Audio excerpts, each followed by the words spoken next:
A woman traveled 3 weeks across a frozen frontier to marry a man she had never met. And the moment she arrived, he looked her in the eyes and said he had never written the letter. No money to go back, no one willing to take her side. An entire town already decided against her.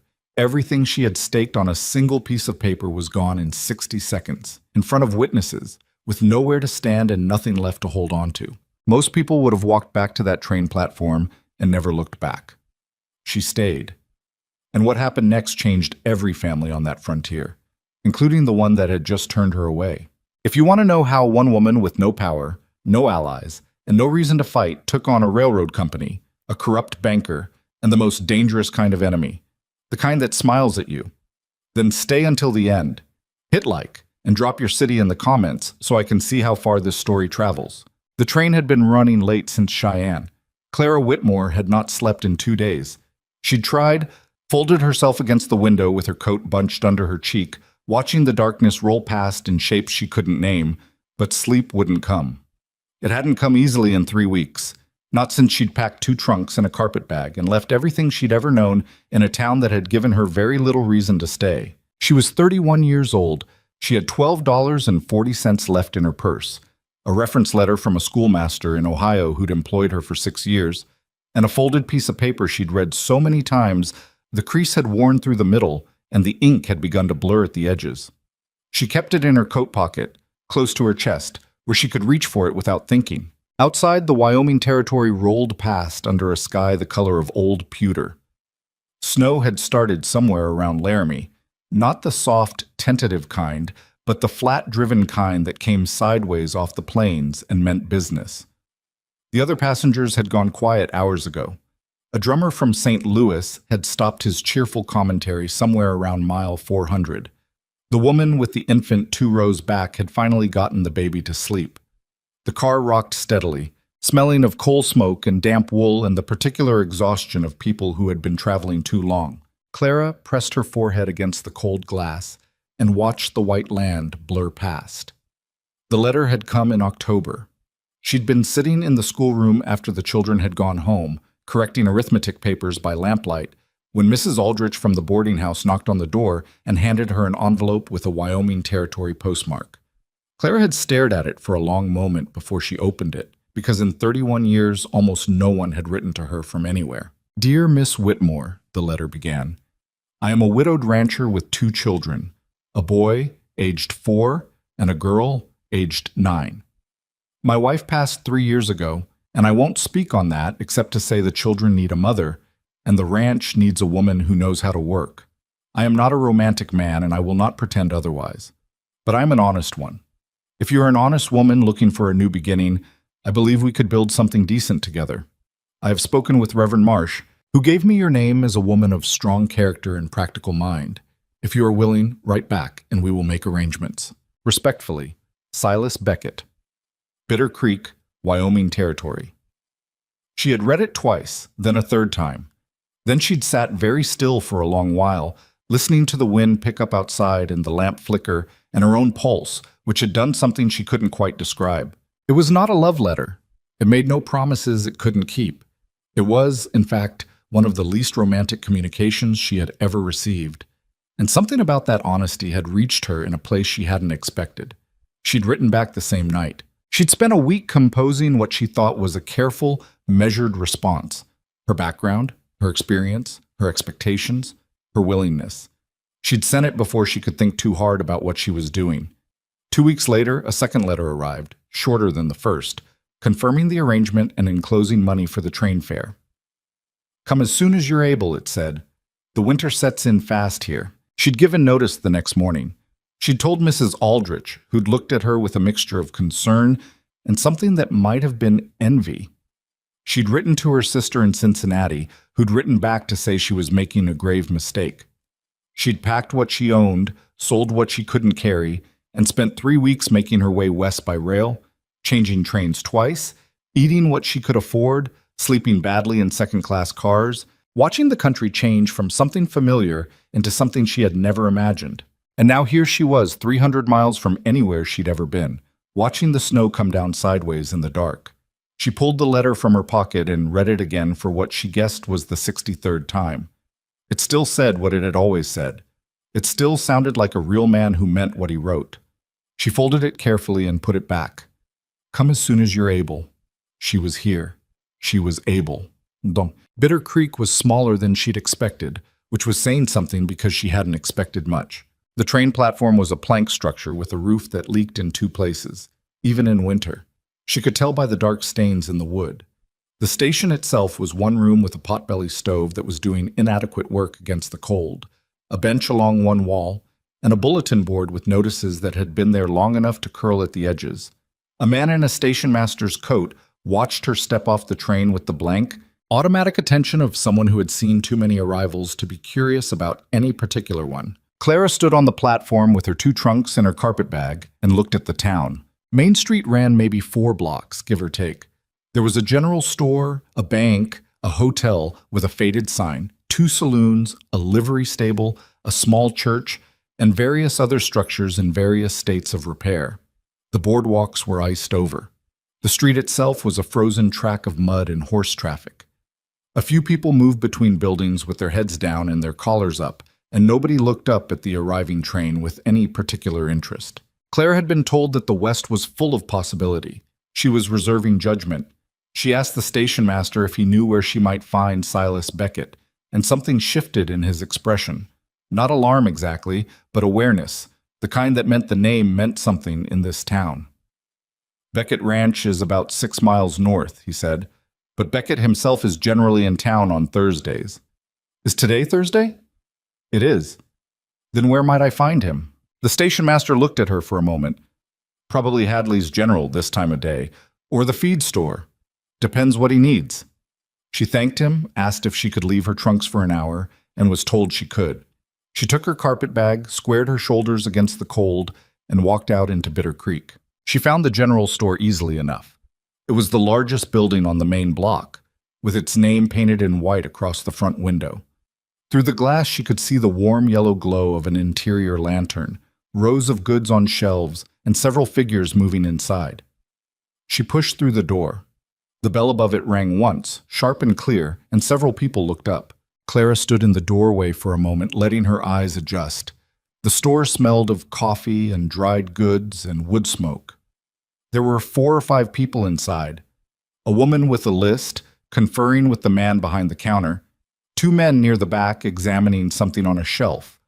A girl sitting on a barrel near the door reading a dime novel with the focused attention of someone who has learned to make herself invisible.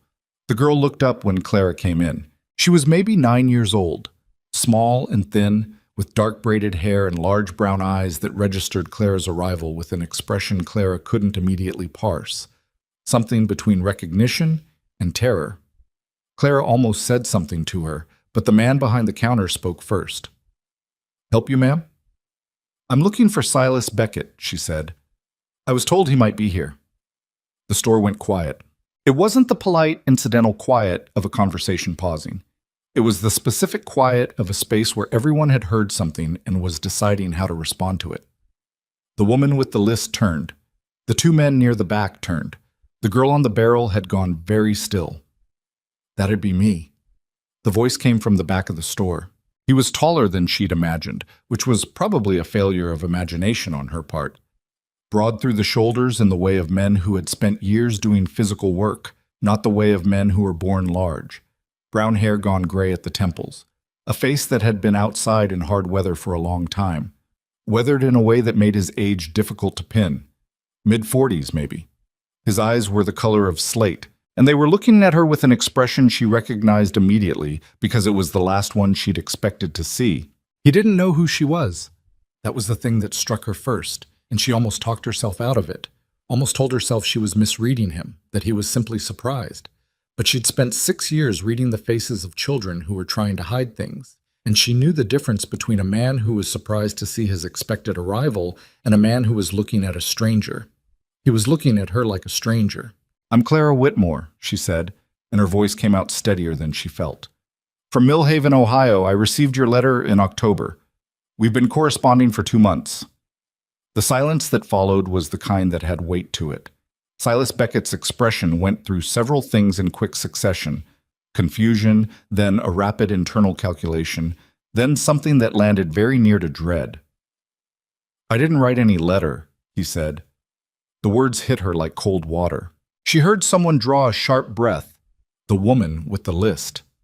One of the men near the back said something under his breath to the other, too quiet for her to catch, but not too quiet for her to understand the tone. "I received a letter," Clara said carefully. "Signed with your name. Addressed from this town. It came in October." "I haven't written a letter to anyone in Ohio," he said. His voice was flat, not cruel exactly, but with no give in it at all. "I don't know who you are, Miss Whitmore." "Miss Whitmore, and I didn't send for you." She stood there. The letter was in her coat pocket. She could feel the worn crease under her fingers where she'd been pressing her hand against it for 3 weeks. She was aware, suddenly and completely, of how she looked. A woman alone, a stranger, standing in a store in a town where she knew no one, holding onto a letter that the man who supposedly wrote it was now denying in front of witnesses. She was aware of her trunks on the station platform, $12.40, and the fact that the next train going east didn't come through until Friday morning. She kept her face still. She had practice at that. "Then there's been a mistake," she said. "I apologize for the intrusion." "What kind of woman travels halfway across the country without—" The voice was not Silas Beckett's. It came from the doorway behind Clara, and it was the particular voice of a woman who had learned to fill a room with sound without raising her pitch. The voice of someone accustomed to being listened to. Clara turned. The woman who had spoken was perhaps 55, handsome in a deliberate way that suggested effort and will rather than nature. She wore a good wool coat and carried herself like someone who had decided, a long time ago, that her opinions were the same thing as facts. "I'm sorry?" Clara said. "I said what kind of woman travels across the country on the basis of a letter, alone, without a chaperone, without a proper introduction?" The woman looked her up and down with the efficient contempt of someone who had already made their determination and was simply confirming it. "Either she has no one to see her off, or she has something to hide." "Prudence," Silas said, in a tone that suggested he'd said her name that way before, as a warning. Prudence did not appear to take warnings well. "The whole town will have heard about this by supper time, Silas. I'm only saying what everyone is thinking." She turned her attention back to Clara, and her expression was the kind that came with the certainty of position. "Whatever misunderstanding brought you here, it would be best if you caught the next available train, for everyone's sake, including your own." The store was very quiet. Clara became aware, then, of all the eyes on her. The storekeeper, the woman with the list, the 2 men near the back. And what she saw in them was not hostility exactly. It was something almost worse. It was the passivity of people watching something happen that they had no investment in stopping, the mild curiosity of an audience. She was entertainment. She was a story that would be told over dinner tables tonight. A stranger who had arrived on the wrong train for the wrong reasons, already resolved before it had begun. She thought about her $12.40. She thought about the eastbound train on Friday morning. She thought about Millhaven, Ohio, and the schoolroom, and Mrs. Aldrich, and her sister in Cincinnati who had told her she was making a grave mistake. She was pulling her coat straighter, reaching for the composure that had served her 31 years of a life that had not been easy, preparing to walk back out through that door with whatever dignity she could carry. "I wrote it."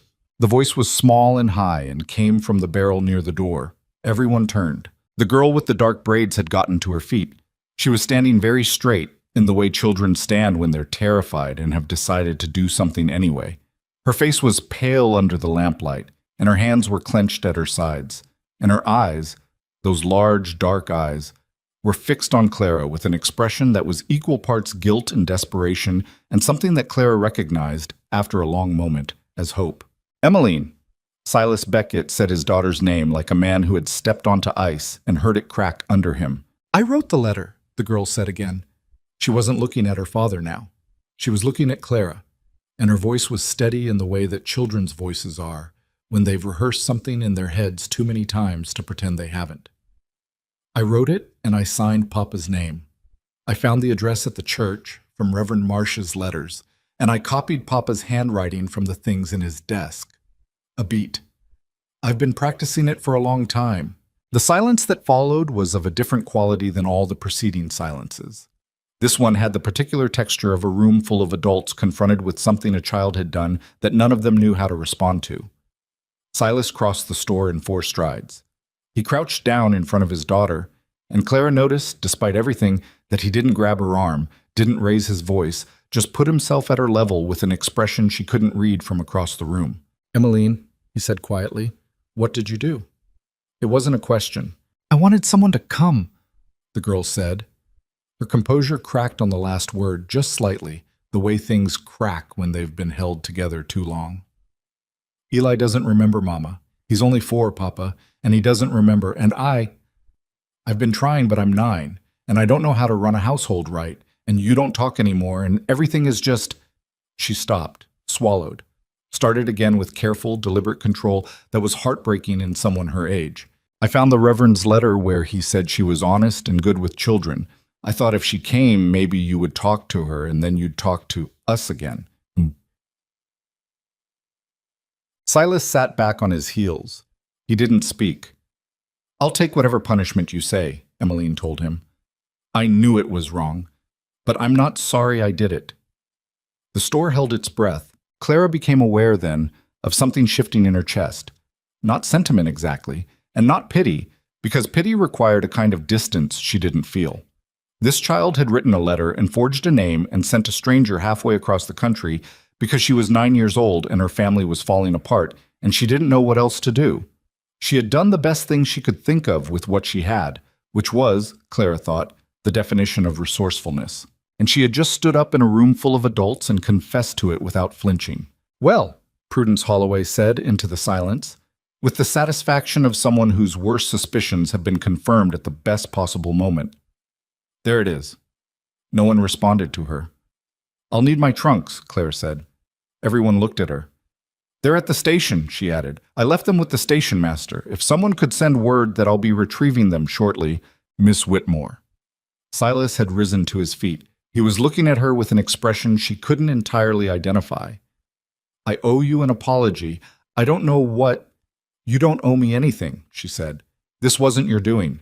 She looked at Emmeline, who was looking back at her with the particular attention of someone waiting to learn whether the verdict is death or reprieve. "How old is your brother?" 4, Emmeline said. "He's at the ranch with old Mr. Hennessy." "Does he like animals?" The girl blinked. "Yes, ma'am. He talks to them like they're people." "Most children do," Clara said. She looked at Silas Beckett, who was watching her with something that had replaced the flatness in his expression. She couldn't name it exactly, but it was paying attention. "Mr. Beckett, I've come 3 weeks by train in the middle of winter, and I have nowhere to be until tomorrow morning. I'd ask for work, if you have any." "Work," he said slowly. "I'm a capable woman. I can cook, clean, teach, mend, and organize a household. I'm asking for temporary employment, not charity. 1 week, perhaps 2. Until I have enough to—" "You want to work for us?" he said. "I want to earn my way back east," she said. "If you can't offer that, I understand, but I'm asking." Silas Beckett looked at her for a long moment. Then he looked at his daughter. Emmeline was holding her breath. "Prudence is going to have something to say about this," he said quietly. Not to Clara. To himself, maybe. Or to the general situation. "Prudence Holloway," Clara said, keeping her voice pleasant, "is going to have something to say regardless of what you decide. So I'd suggest making whatever decision suits you." Somewhere near the door, the storekeeper made a sound that might have been a suppressed laugh. Prudence herself drew a sharp breath. "Silas." "I'll think on it," Silas said, and it was directed at Clara. Then he looked at his daughter. "Go wait outside, Emmeline." "Papa, now." Emmeline went. She cast one look back at Clara as she passed, and what was in her face was complicated. Relief and guilt, and something else Clara recognized only because she had seen it in mirrors. It was the look of someone who had been waiting a long time for something to change.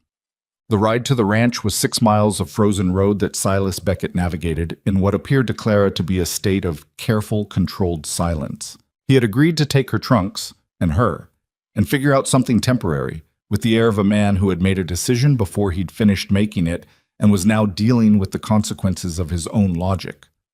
Emmeline sat in the back of the wagon between Clara's 2 trunks and did not speak, which was either contrition or strategic silence, and Clara suspected it was some of both. The country was brutal and beautiful in the way of things that don't care whether you find them beautiful or not. Flat plains gave way to rising ground, scrubby brush poking through snow, the occasional dark line of fencing stretching away into white. The cold was the kind that settled into the joints and stayed. Clara kept her hands in her muff and watched the land and tried to get a sense of what she'd gotten herself into. What she'd gotten herself into was a situation without clear resolution, with a man who hadn't asked for her, in a town that had already decided what to think of her, helping a 9-year-old girl who had committed forgery in a state of quiet desperation. Any reasonable person would be on the Friday train without a second thought. She had never been entirely reasonable. "I need to say something," Silas said, about 4 miles in. "All right, what Emmeline did, the letter, the deception, that's not a thing she should have done. And I'll be dealing with that in my own way. She did what she thought she had to." He glanced over at her. "You're taking her side." "I'm observing what happened," Clara said. "A 9-year-old child saw a problem, devised a solution, and executed it with more strategic planning than most adults manage. I'm not excusing the forgery, but I understand the impulse behind it." Silence. "She's been running the house," he said, after a while. Not an explanation, more like an admission. "Since her mother passed, she took it on herself. He stopped. "I didn't notice how much until recently." "How recently?" A beat. "When she started losing weight." Clara let that sit between them. "She told you about the letter," he said. "The contents." "She didn't have to. The letter itself was careful. It said what needed saying and not more." "It was more put together than anything I've written in years," Silas said, and there was something in his voice she couldn't categorize. Not quite amusement, not quite grief. Something in between. "She wrote better than I do." "She's 9, Clara said. "She has the advantage of not yet being afraid of what she wants." He said nothing to that. The ranch appeared out of the white about a mile further on. A main house, a barn, several outbuildings, fencing that needed work. Not prosperous, but not failed either.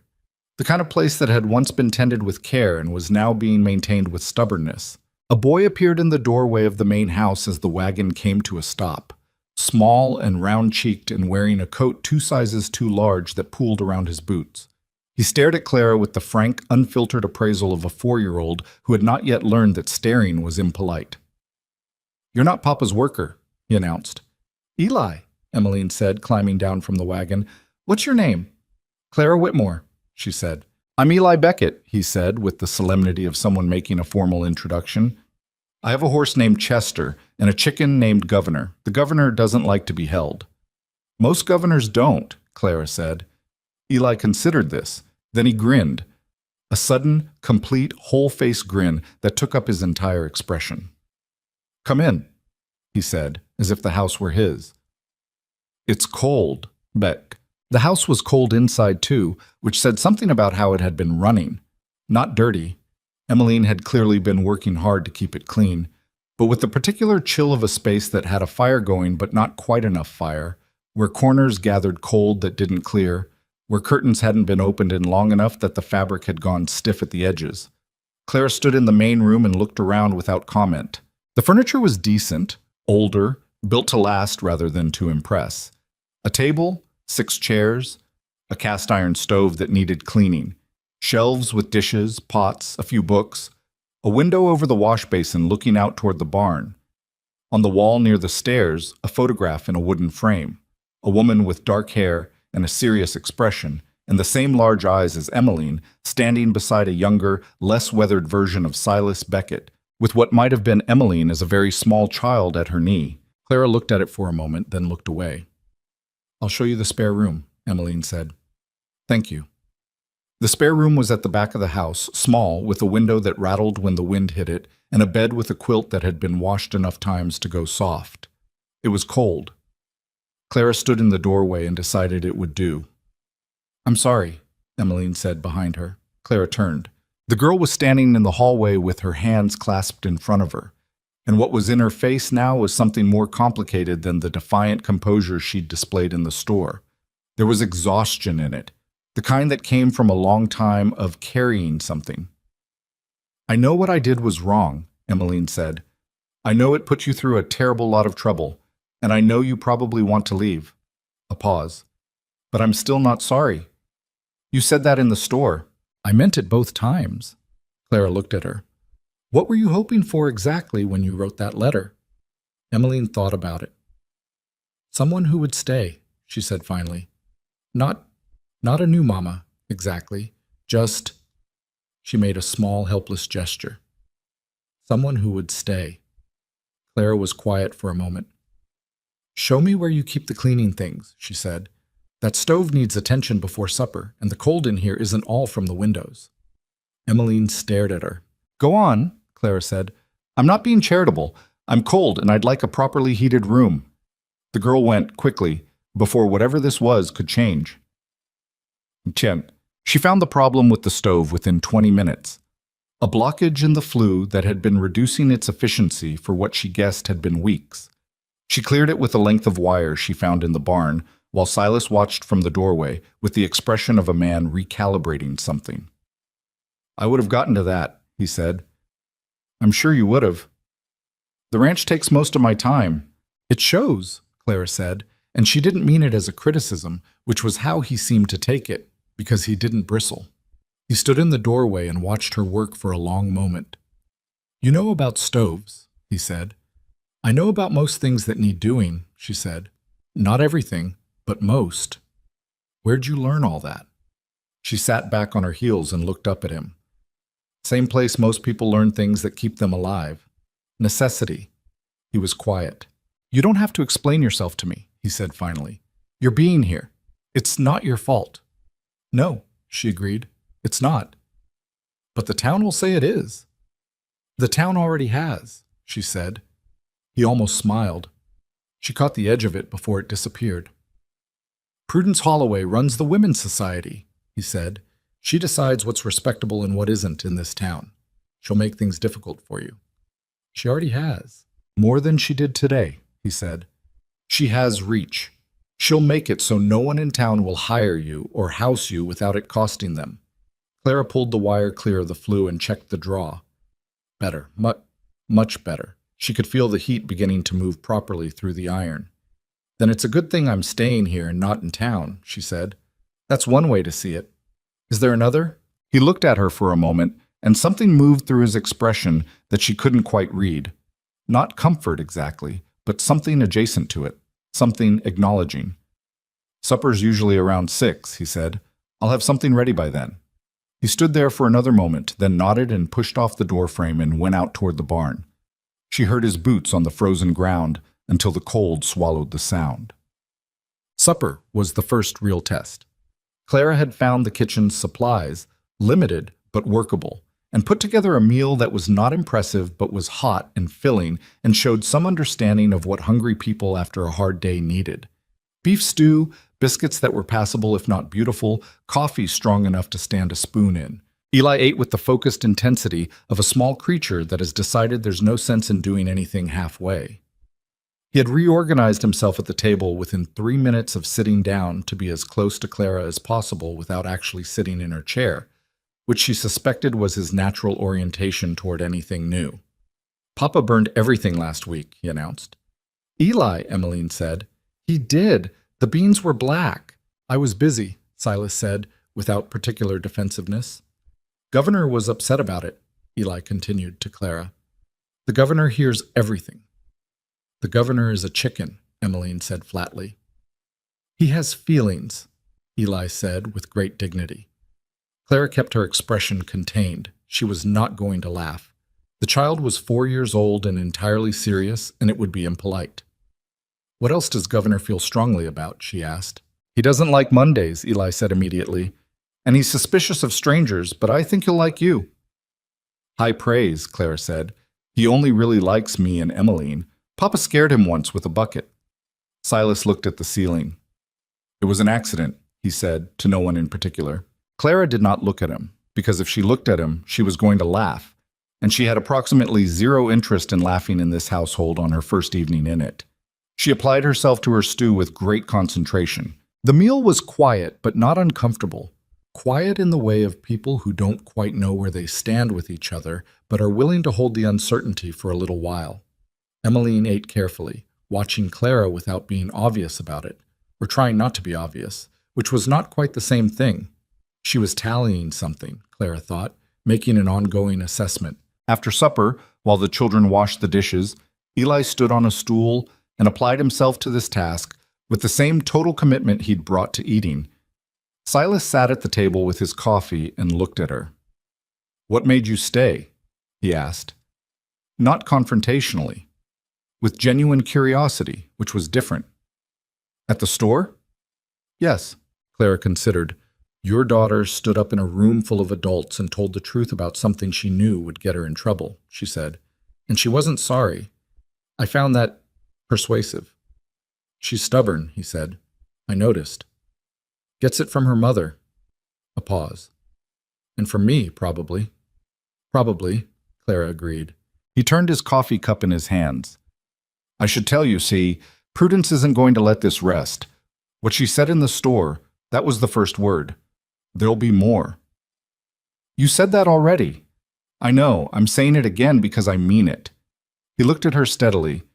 "She has connections in this county. She has opinions about how things should run, and she has enough pull to make those opinions expensive for people who disagree with her."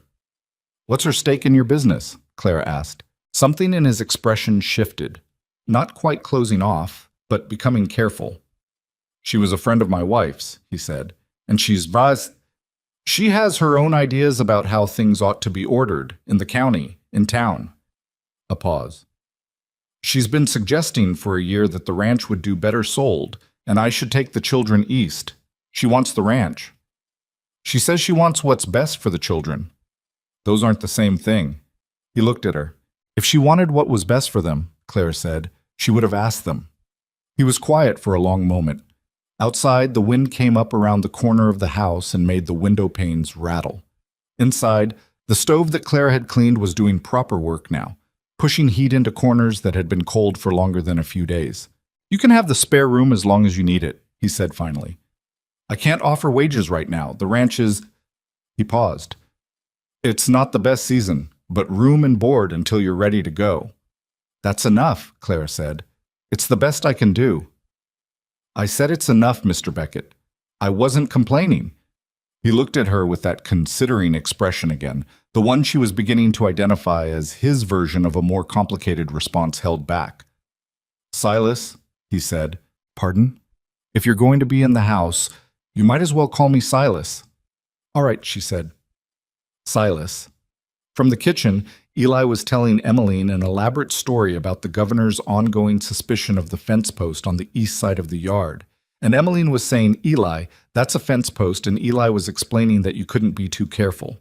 Clara sat across from a man she'd never met before today, in a house she'd arrived at under false pretenses, in a town that had already decided against her, in a territory that was still working out what it was, and she picked up her coffee cup and finished the last of it.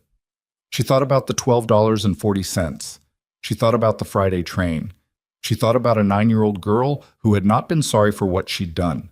Someone who would stay, Emmeline had said. The fire had finally taken hold in the stove, and the warmth was moving through the room the way it was supposed to, slowly, from the center outward, into the corners. The way warmth actually worked, as opposed to the way it worked in stories. Clara set her cup down and looked at the window, which showed her nothing but her own reflection and the dark beyond it.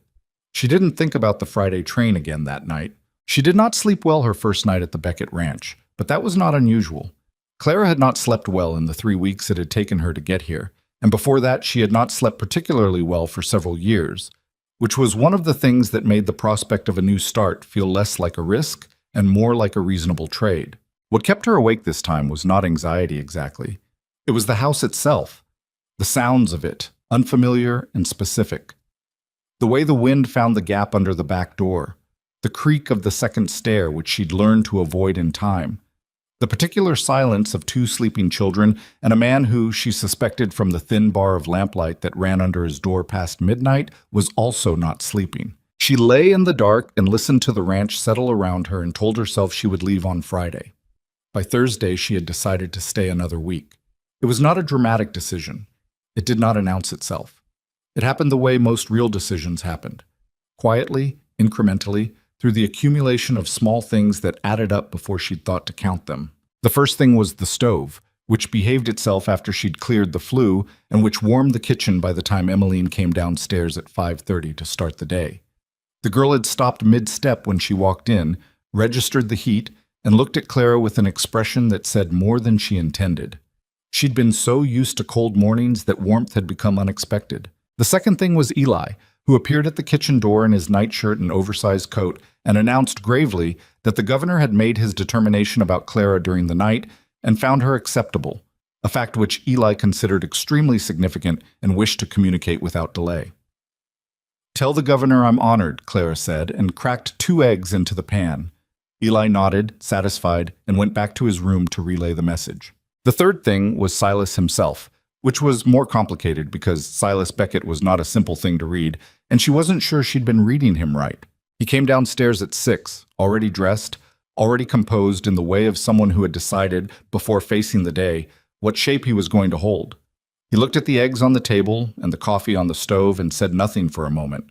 And what crossed his face in that moment was not gratitude and not relief, but something she thought might have been grief, brief and swallowed. The kind a person feels when something long absent returns unexpectedly. "You didn't have to do this," he said. "I know," she said. "Sit down before it gets cold." He sat. That was the third thing, she thought later. Not the cooking, which was practical and nothing more, but the fact that he'd sat down, without argument, at a table that had apparently been a lonelier place for quite some time, and eaten breakfast while his children talked around him, and allowed himself, just briefly, to be part of a morning that was not entirely grim. She was going to leave on Friday. She left on neither Friday nor the Friday after. The work was not easy, and she hadn't expected it to be. A ranch house with 2 children and 1 overwhelmed man generated its own particular kind of disorder. Not chaos exactly, but the steady accumulation of tasks that had been deprioritized for too long. Curtains stiff with old winter air. A larder that was organized by someone who'd given up on organization partway through and started simply stacking. A basket of mending that had grown to the point where it had become a piece of furniture, relocated from surface to surface without ever being addressed. Clara addressed it methodically, the way she'd learned to address things she didn't know the full shape of. Start with what you can see. Work inward. She didn't announce her plans or ask permission. She simply worked, which she'd found, over the years, was the most efficient way to get things done in a household where people weren't sure whether to trust you yet. Talk invited argument. Work invited itself. Emmeline watched her the first 2 days with the wary attention of someone who wasn't sure if she was being displaced or assisted. It was a reasonable concern, Clara thought. The girl had been running this household since she was 6. She had her systems, her routines, her way of ordering things. Imperfect, certainly, and too heavy a load for someone her age, but hers. The worst thing Clara could do was walk in and reorganize everything without asking. On the 3rd morning, she stopped at the mending basket and looked at Emmeline over it. "How do you want to divide this?" she asked. Emmeline blinked. "Divide it?" "The work. You've been managing this household for years. I'm not here to take that over. I'm here to help." A pause.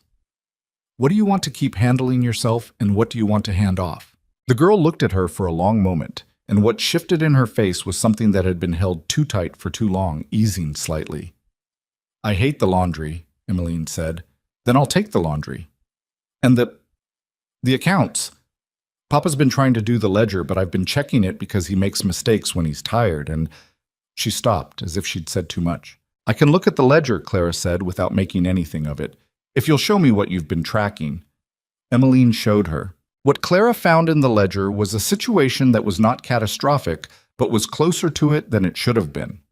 The ranch was running at a deficit that had been manageable the prior year and was becoming less so. Expenditures on feed and equipment had been steady, but the income side had narrowed. A herd reduction 2 seasons back, prices down at the stockyards, a late-season illness in the cattle that had cost more in veterinary fees than it should have because it had been caught late. Nothing here was the result of carelessness, exactly.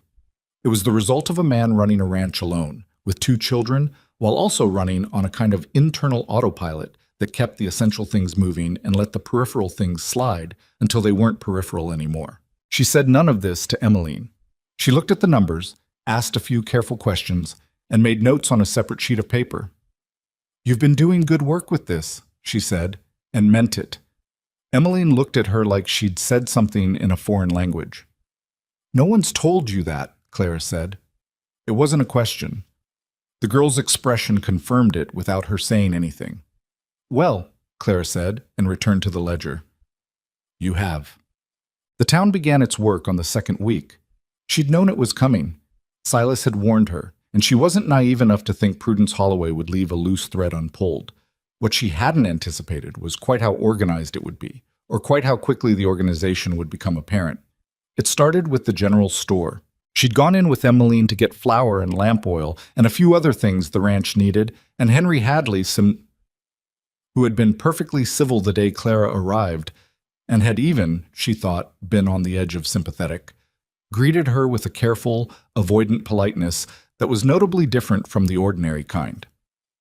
He filled the order. He was polite.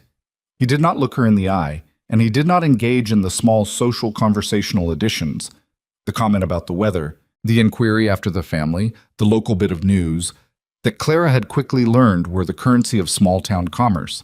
On the way out, she heard the door to the back room open and heard a woman's voice inside, and caught a fragment she wasn't meant to catch. "What I told you, keeping her on changes things."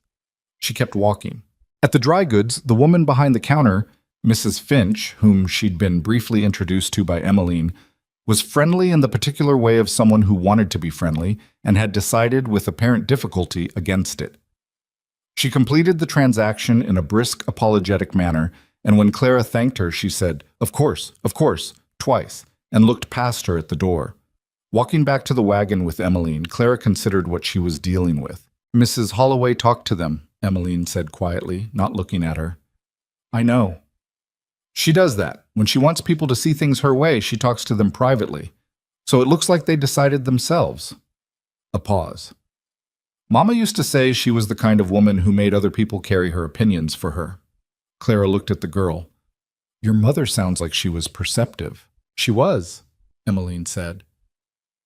There was something flat and complete in how she said it. No elaboration. The kind of flatness that came from grief that had run through its stages and come out the other side into something harder and quieter. "Did you know Mrs. Holloway well?" "She was at the house a lot when Mama was sick," Emmeline said. "And after, she used to bring food and tell Papa what to do." A very small pause. "Papa doesn't like being told what to do." "I've noticed," Claire said, "but he let her for a while. I think because he didn't know what else to do." Emmeline climbed up to the wagon seat and took up the reins. She'd been driving it since she was 7, Clara had learned, a fact that was both impressive and quietly sad. Then he figured out what she wanted and he stopped letting her. "What does she want?" Emmeline was quiet for a moment in the careful way she had when she was deciding how much to say. "The Henderson property went to her brother-in-law after the Hendersons sold," she said, "and the Cray farm after they left, and the Morrison place." She clicked the horse into motion. "Papa's is the last big stretch of range on the north side of the creek." Clara looked at the passing storefronts and let that settle. "She told Papa he should think about the children," Emmeline said, "that it wasn't right to raise us out here without a woman." A beat. "And then she told him she knew a buyer who would pay well. And your father said no. Papa said some other things too, but yes." Clara looked out at the frozen street, at the people moving between buildings, at the town that had made its assessment of her in about 45 minutes on her first day, and had been running with that assessment ever since. "Does she know about the ranch's finances?" she asked. "I don't know how she would," Emmeline said. Then, a moment later, "But she might." Silas came in from the range on the 4th day of the second week, looking like a man who had been in a cold wind for 10 hours, and had also had a conversation he hadn't wanted to have. He stood in the kitchen doorway and pulled off his gloves and looked at the table, where Clara was working through the ledger with a sheaf of notes, and at the stove, where something was keeping warm, and at Eli, who was on the floor nearby drawing pictures of what appeared to be a chicken in various heroic situations. "Fenton came by," he said. Fenton was the neighboring rancher to the east. Clara had heard his name mentioned a few times without having met him. He said Prudence called on him last week, Silas continued, moving to the stove and pouring himself coffee. Told him she was concerned about, how he put it, the situation at the Beckett place. Told him it was doing the family's reputation harm. Told him decent neighbors ought to have a word with me about it. What did Fenton say to her? What he told me was that he told her to mind her own yard. Silas sat down across from Clara. What he told me in the next breath was that he wanted me to know he was hearing about it because others might not be as direct. Clara looked at the ledger. What's his situation, Fenton? He's all right. 3 sections, good cattle, no debt. A pause. He's not going to move against us, but he's also not going to step in front of Prudence if she decides to push harder. Most people won't, Clara said. No. He wrapped his hands around the coffee cup. She's got Collins at the bank behind her. I don't know how, but she does. Collins hasn't said anything directly, but when I went in last month about extending the note, he was different than before. Clara looked up from the ledger. Different how? Cooler, more conditions. He said it flatly. The note's not due until June, but he floated the idea of revising terms in a way I didn't like. She looked at him for a moment. He met her eyes steadily, the way she'd begun to notice he did when he was saying something that mattered, without the slight sideways quality that crept in when he was being careful or deflecting. Can I show you something? She said. She turned the ledger to face him and spread the separate sheet of her notes next to it. She'd been working this for 2 days, tracing the shortfalls, identifying where the actual losses had occurred versus where expenses had simply crept, running out what the spring calving might produce if conditions held. Your position isn't as bad as it looks, she said. The veterinary cost 2 seasons back skewed the numbers, but that's a one-time event. The herd reduction was Clara. He said her name the way people said names when they needed to stop a sentence. I know the books. You know the line items, she said, not unkindly. You haven't been looking at the shape. Silence. Show me, he said. She showed him. It took the better part of an hour, and Eli fell asleep on the floor halfway through with his cheek on a drawing of the governor in what appeared to be a cavalry uniform. Emmeline came downstairs at some point to see about supper and found them at the table with papers spread between them, talking in the quiet, focused way of people working through something real together. And she stood in the doorway for a moment with an expression Clara didn't see because she wasn't looking, before going quietly to the stove and taking over the supper preparations without being asked. If the spring calving goes well and you get a fair price at the June market, Clara finished, you can service the note and come out ahead enough to build the reserve back. That's a lot of ifs. All ranching is ifs. Fair, he said. The problem isn't the ranch's fundamentals, she said. The problem is Collins having a reason to revise your terms before June. He was quiet. Do you know what reason she's given him? She asked. Something about moral character, he said, and the way he said it, flat, measured, suggested he was controlling his reaction to it. My household's reputation. That there's a woman here with no proper standing, and that says something about my judgment and whether my judgment can be trusted with a substantial note. Clara looked at the table.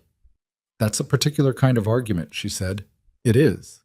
She's made it so the only way you fix your financial standing is by removing me, she said, which also removes the person who's been helping keep this household running. Yes, he said. And if the household goes back to what it was, then I'm back to where I was, he said. And she makes her case to Collins that I can't manage, and he stopped. She doesn't need the bank to call the note early. She just needs enough uncertainty that when it comes due, the terms are different, worse, enough to push me out. Clara looked at her notes. And then the ranch goes to her buyer, she said. Eventually.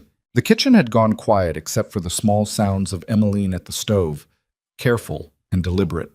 Eli breathed deeply on the floor, the governor's cavalry portrait crumpled under his cheek.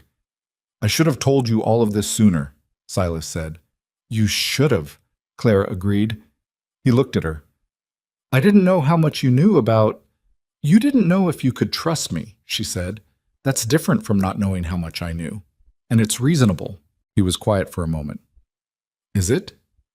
You met me a week and a half ago, she said. I arrived under circumstances that were, at best, unusual. You stayed when you could have left, he said. People stay for all kinds of reasons. What's yours? She looked at him, at the weathered face, the careful eyes, the set of the jaw that was not hardness exactly, but the shape of someone who had learned to hold things without dropping them by keeping himself very still. Your daughter asked for someone who would stay, she said. It seemed like a reasonable thing to be, for a little while. He held her gaze for a moment. That's not the whole answer, he said. No, she said. It isn't. She didn't give him the rest of it, and he didn't push. That was something she'd noticed about him. He asked the question, but he didn't press the door once it had been left closed. Whether that was respect or its own kind of avoidance, she hadn't decided yet. The third week, the weather broke. Not the cold, though. The cold was not going anywhere. This was Wyoming in February, and anyone who thought otherwise hadn't been paying attention. But the character of the cold shifted, from the driving sideways kind to a clear, sharp, still kind that made the world look like it had been cut out of glass. The sky went the particular shade of blue that only existed out here, an impossible, unreasonable blue that made everything underneath it look very small and very precise. Clara started going out with Silas in the mornings. It had begun practically. She'd asked about the fence line after looking at the ledger and found that fence repair was running a seasonal cost that she thought could be reduced with a different approach to inspection. Silas had said she was welcome to come out and look. She'd gone out and looked and ended up spending 2 hours in the cold walking fence line in the company of a man who didn't talk much but whose silences had a quality she'd come to find less uncomfortable than most people's conversation. You're not what I expected, he said, on the fourth morning. She was pulling a fence wire back to tension while he anchored the post. The cold made her hands clumsy, but the work helped. What did you expect? I don't know. Someone softer. Women from Ohio are generally soft? She asked. School teachers are generally... He stopped, reconsidered. I guess I had a picture in my head. Spectacles and a bun, she offered. He almost laughed. She'd been keeping count of how close she came. You're capable, he said, which was clearly his version of a compliment, the highest denomination one he had. Thank you, she said. That's not a criticism of school teachers. I didn't think it was. He drove the post another inch with the heel of his boot and tested it. You could have run a ranch if you'd grown up on one.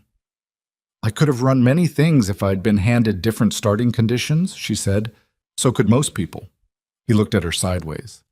You believe that? I've seen what people are capable of when they're allowed to be, she said. Mostly I saw it in children. Give them room to be competent, and they'll surprise you every time.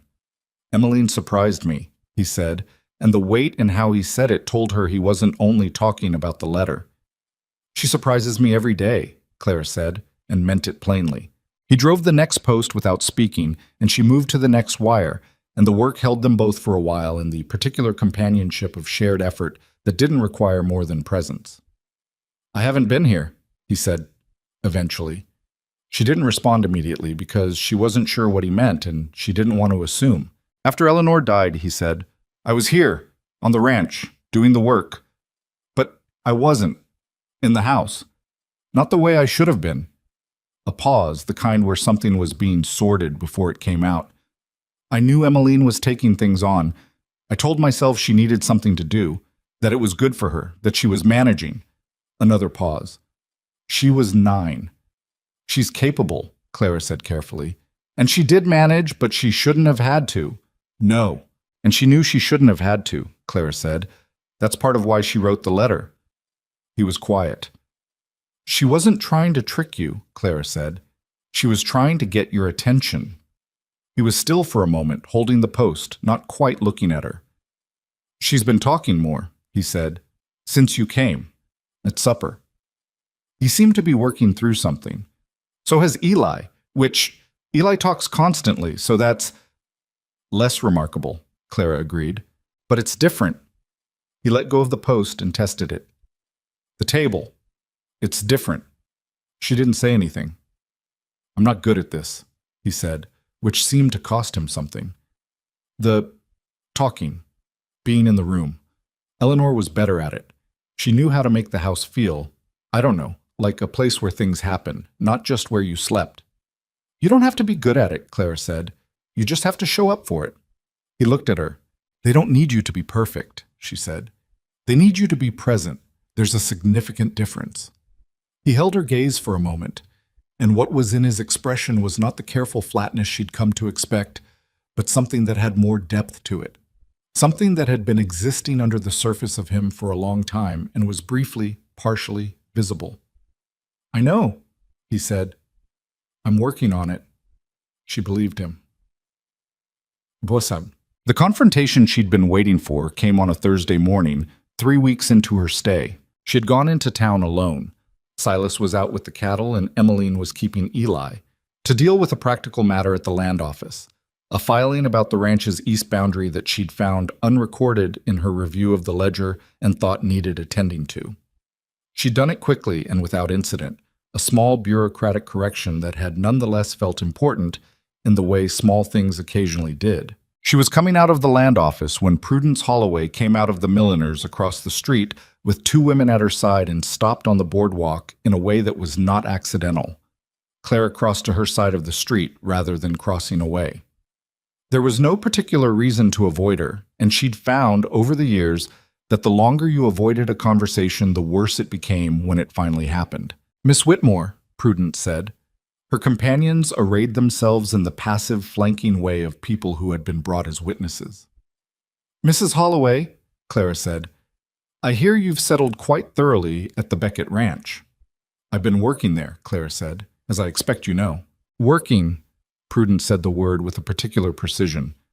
I suppose that's one description. Her expression was the kind that performed concern while delivering damage.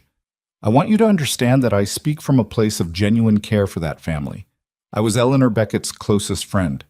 Those children are dear to me, and what I see happening is— What do you see happening? Clara asked. Prudence stopped. She hadn't been expecting the question to come back that directly. I see a man who is not in a position to be making good decisions, she said, recovering. Being managed by a woman with no standing in this community, no legitimate connection to the family, and no accountability to anyone. I see a different situation, Clara said. I'm sure you do. I see a ranch that was running behind and is now running better. I see 2 children who are carrying more than they should have been and are carrying less. I see a man who is managing alone and is managing with assistance. She kept her voice even. I don't see where your concern applies. Prudence's expression went very controlled. You've made yourself indispensable, she said. I imagine that was the plan. Mrs. Holloway, Clara said, I came here on a forged letter written by a 9-year-old girl who was desperate enough to send for a stranger. I stayed because the family needed help. I haven't taken anything that wasn't offered, and I haven't asked for anything that wasn't reasonable. If that looks like a scheme to you, I'd encourage you to think about why it does. The 2 women beside Prudence were very still. Prudence's chin came up fractionally, the way it did with people who were used to having the last word, and were reorganizing around not having it. You won't last the year, she said, and it came out with a finality that was meant to sound like prophecy, but landed more like threat. I suppose we'll find out, Clara said. She walked past them without haste. She was half a block away before she allowed herself to notice that her hands, inside her muff, were not entirely steady, which she attributed to the cold, because that was a plausible explanation, and she preferred plausible explanations to having to acknowledge that the woman had gotten under her skin, even a small amount, even briefly. But she was also aware, walking back through the frozen street toward where she'd left the horse, that the interaction had told her something useful. Prudence Holloway was not simply a territorial, small-minded woman protecting her social position. She was organized, she was deliberate, and she was operating with the specific confidence of someone who had a plan already in motion and had not yet been given a reason to believe it might fail. You won't last the year. Not you shouldn't. Not you ought to leave. You won't last. That was a particular kind of statement. It assumed outcomes. It assumed mechanisms. Clara untied the horse and climbed up to the wagon seat and sat for a moment looking at the empty street around her. She thought about this land office she'd just been in, the unrecorded boundary, the other properties Emmeline had mentioned, the Henderson land, the Cray farm, the Morrison place, that had all eventually left their original owners and ended up in the vicinity of Prudence Holloway's influence. She thought about Collins at the bank. She thought about the railroad, which she'd seen advertisements for in 3 places since arriving in Bitter Creek, its planned route sketched in those ads with the optimistic certainty of expansion. None of it was connected yet. It was just pieces, lying in proximity, waiting for something to arrange them. She clicked the horse into motion and turned back toward the ranch. That evening, after supper, Emmeline asked to show her something. They sat at the kitchen table after Eli had gone to bed and Silas had gone out to the barn for a final check, and Emmeline put a small notebook on the table between them. Well worn, the cover soft from handling, the pages filled in a careful, precise hand. "Mama kept notes," Emmeline said, "about the ranch. People who came by, things that happened, who bought what, and from who and at what price." She opened it to a middle page. "I've been keeping it since she died. I don't know if it matters, but it felt like something I should do." Clara looked at the pages. 3 years of notes in the handwriting of a woman that had gradually shifted, around halfway through, into the handwriting of a child taking over. The details were specific: dates, names, prices, transactions, visitors, conversations, what had been selling and to whom, who had offered to buy the ranch and when, what they'd said. Prudence Holloway appeared in the notes 17 times. Clara went through the entries carefully, not speaking. Emmeline sat across from her and waited. "You've been keeping this up," Clara said, "for 3 years." "Yes, ma'am." "By yourself?" "Yes." Clara looked at the girl. "Emmeline, do you understand what you have here?" The girl looked uncertain. "Notes?" "Memory," Clara said. "Documentation. 3 years of this ranch's history in specific dated detail." She looked back at the pages. "That is not a small thing." Emmeline was quiet for a moment. "I thought it might be useful someday," she said, carefully, like someone confessing to something they weren't sure was admissible.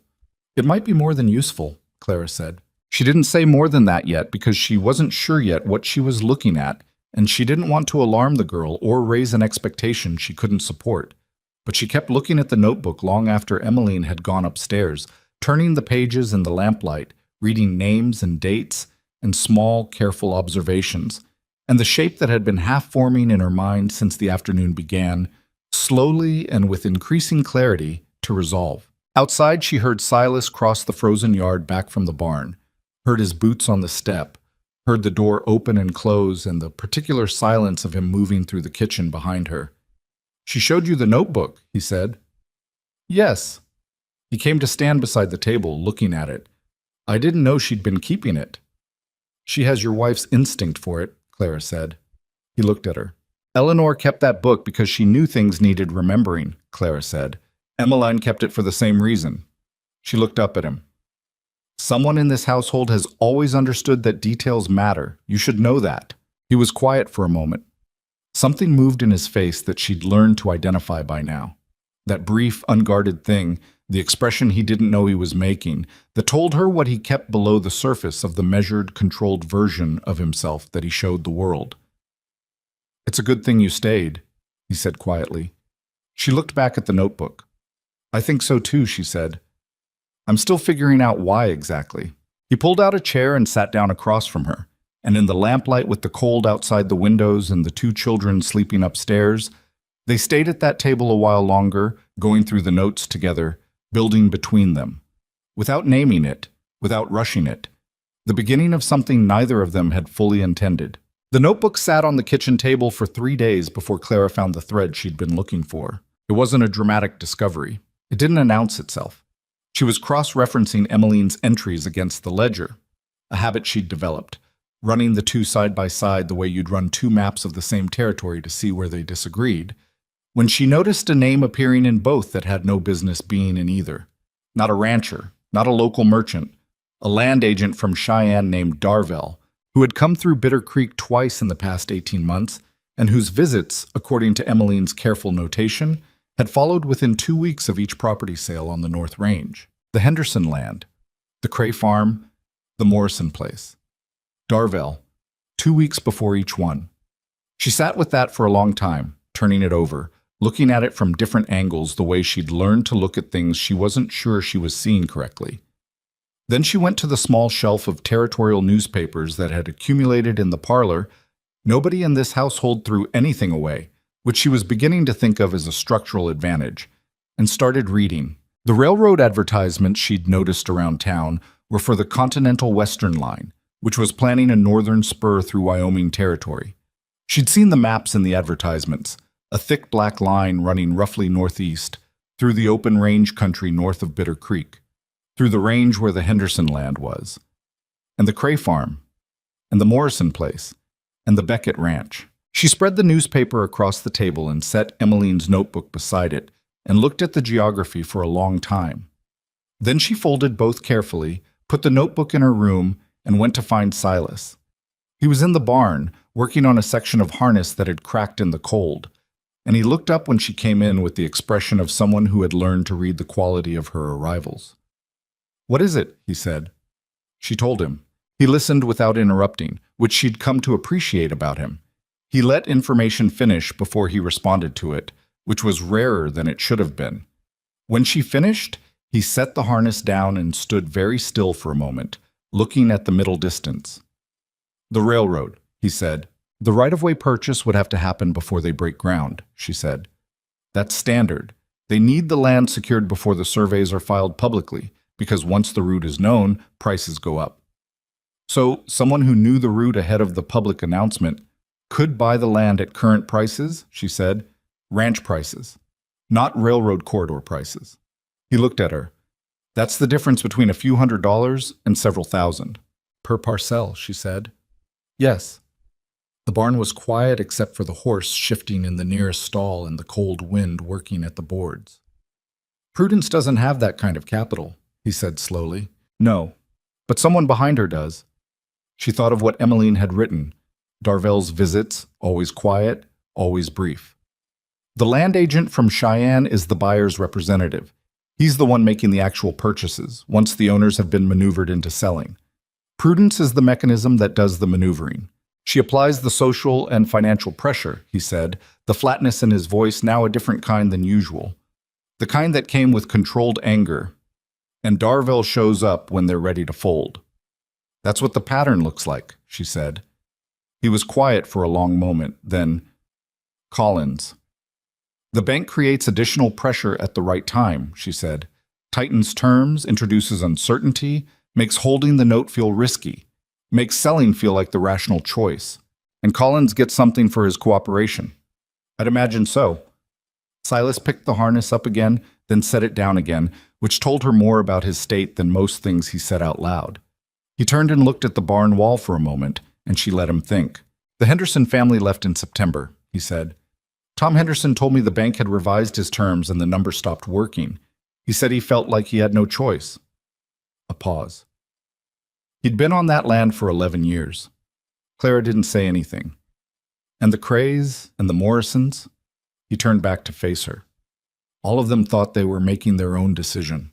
"That's how it's designed to work," she said. "Nobody does anything overtly wrong. The bank revises terms, which banks are allowed to do. Prudence expresses social concerns, which anyone is allowed to do. The land agent makes an offer, which anyone can accept or refuse. At every step, it looks like normal commerce." "But it's coordinated," he said. "It's coordinated," she said. He looked at her steadily. "Do you have enough to prove it?" She considered. "Not yet. The notebook gives us pattern. The newspaper gives us motive. But pattern and motive aren't proof of coordination. We'd need something that shows Darvell and Prudence and Collins are operating together, not independently." "How do you find that?" "I'm not sure yet," she said honestly. "But I think we need to find it before June, when your note comes due." He nodded. Then he looked at her with something she'd come to recognize as his version of direct, the expression that preceded the things he found hardest to say. "Clara." A pause. "You understand what happens if this goes wrong." "It goes wrong for me too," she said. "I'm aware of that. I mean, I'm asking you to involve yourself in something that could—" He stopped. "Prudence already has the town half convinced you're a problem. If this escalates and we lose, it won't just be the ranch. She'll make sure there's nothing in this territory for you." "Then we shouldn't lose," Clara said. He looked at her for a moment with an expression she couldn't entirely read, something that was complicated and not entirely about the conversation they were having. "All right," he said. "Basit." Awesome. The trouble arrived on a Tuesday, 12 days later, in the form of a man named Garrett Wade. Wade was an agent for the Continental Western Railroad, not a minor representative, but a senior one, which was apparent from how he carried himself and from the quality of his coat and from the way he looked at everything around him with the dispassionate assessment of someone calculating value. He arrived at the ranch without prior notice, mid-morning, when Silas was out on the range and Clara was in the kitchen with Emmeline working through the week's accounts. It was Eli who came running in from the yard to announce they had a visitor, a man in a good coat who had a very shiny watch, which Eli considered worth reporting. Clara told Emmeline to keep Eli inside and went out to the porch. Wade was perhaps 50, compact, with the manner of a man who had conducted a great many negotiations and had stopped finding them interesting some years back. He introduced himself with a card, Continental Western Railroad, Land Acquisition Division, and asked for Mr. Beckett. "Mr. Beckett is working," Clara said. "I'm Clara Whitmore. I manage the household." Wade looked at her with the particular recalibration of a man who had expected one thing and received another. He decided, she could see him deciding, that she was a minor obstacle. "I'll wait," he said.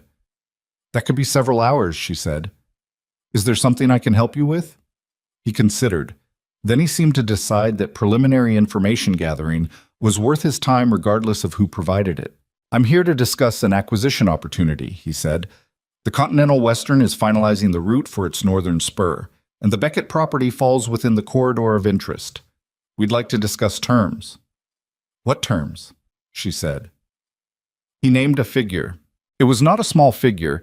It was, in fact, considerably larger than the ranch's current market value, large enough that she understood immediately why the Henderson family and the Cray family and the Morrison family had said yes, because a person facing bank pressure and social hostility and a difficult season offered a number like that would have to be very stubborn indeed to say no, or very suspicious.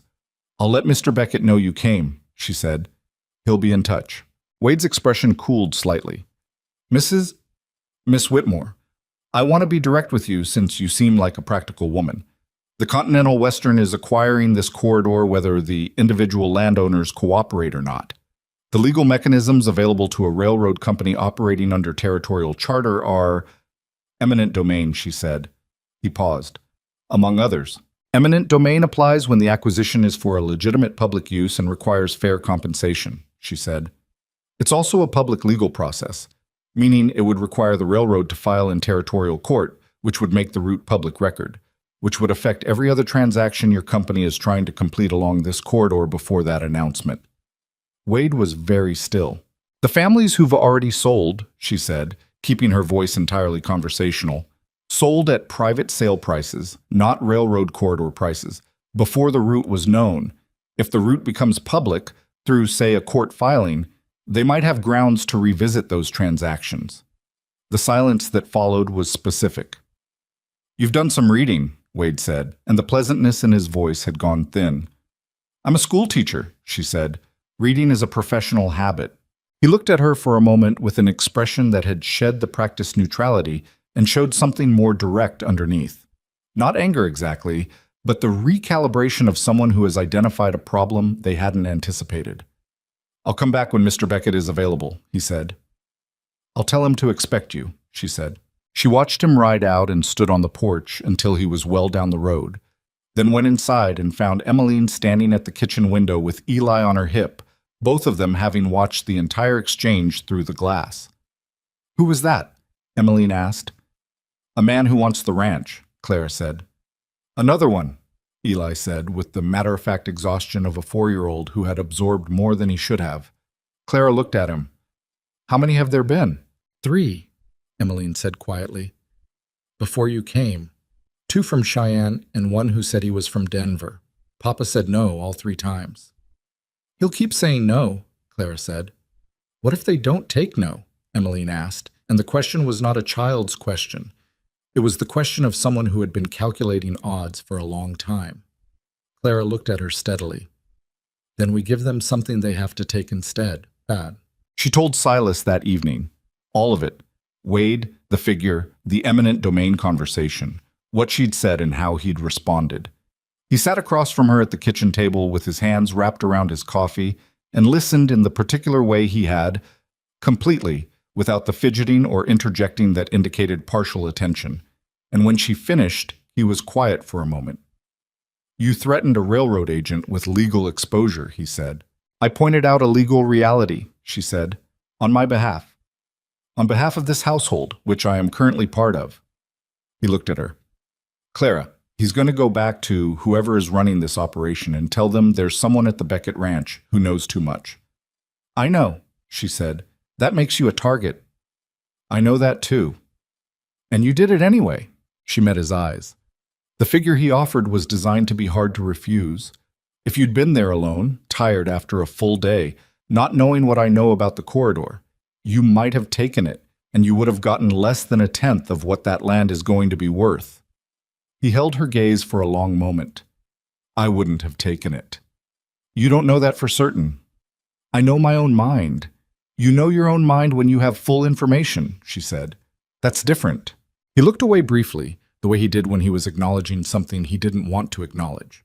"The moment he leaves here and reports back," she said, "the timeline on everything accelerates. Whatever they were planning, the bank pressure, the social campaign, it speeds up. They'll want this resolved before we have time to build a case." "How long do we have?" "Weeks," she said. "Not months." "And what do we need?" She had been thinking about this since Wade had ridden out of the yard. "We need documentation connecting Darville to the railroad," she said, "and connecting Prudence to Darville. Right now I have Emmeline's notes showing Darville's visits correlating with the sales, but correlation isn't connection. We need something that shows coordination. A letter, a record of payment, a witness who was present when the arrangement was discussed." "Who would know about that?" "Someone who worked for Darville," she said, "or someone Prudence confided in." She thought for a moment. "Mrs. Finch at the dry goods was nervous around me from the start. Not hostile, nervous, like someone who knew something and hadn't decided what to do with it." Silas was quiet. "Ruth Finch has been in this town her whole life," he said. "If Prudence asks her to keep something quiet—" "She might," Claire said, "or she might have a point at which she decides quiet is costing too much." She looked at him. "What do you know about her situation?" "Her husband's been ill," he said slowly. 2 years, maybe more. The store's been managing, but not well." "Prudence would know that," Clara said. "Everyone in town knows." "So Ruth Finch is someone who can't afford enemies," Clara said, "which means she's been in a position where she's had no real choice but to cooperate with whatever Prudence asked." A pause.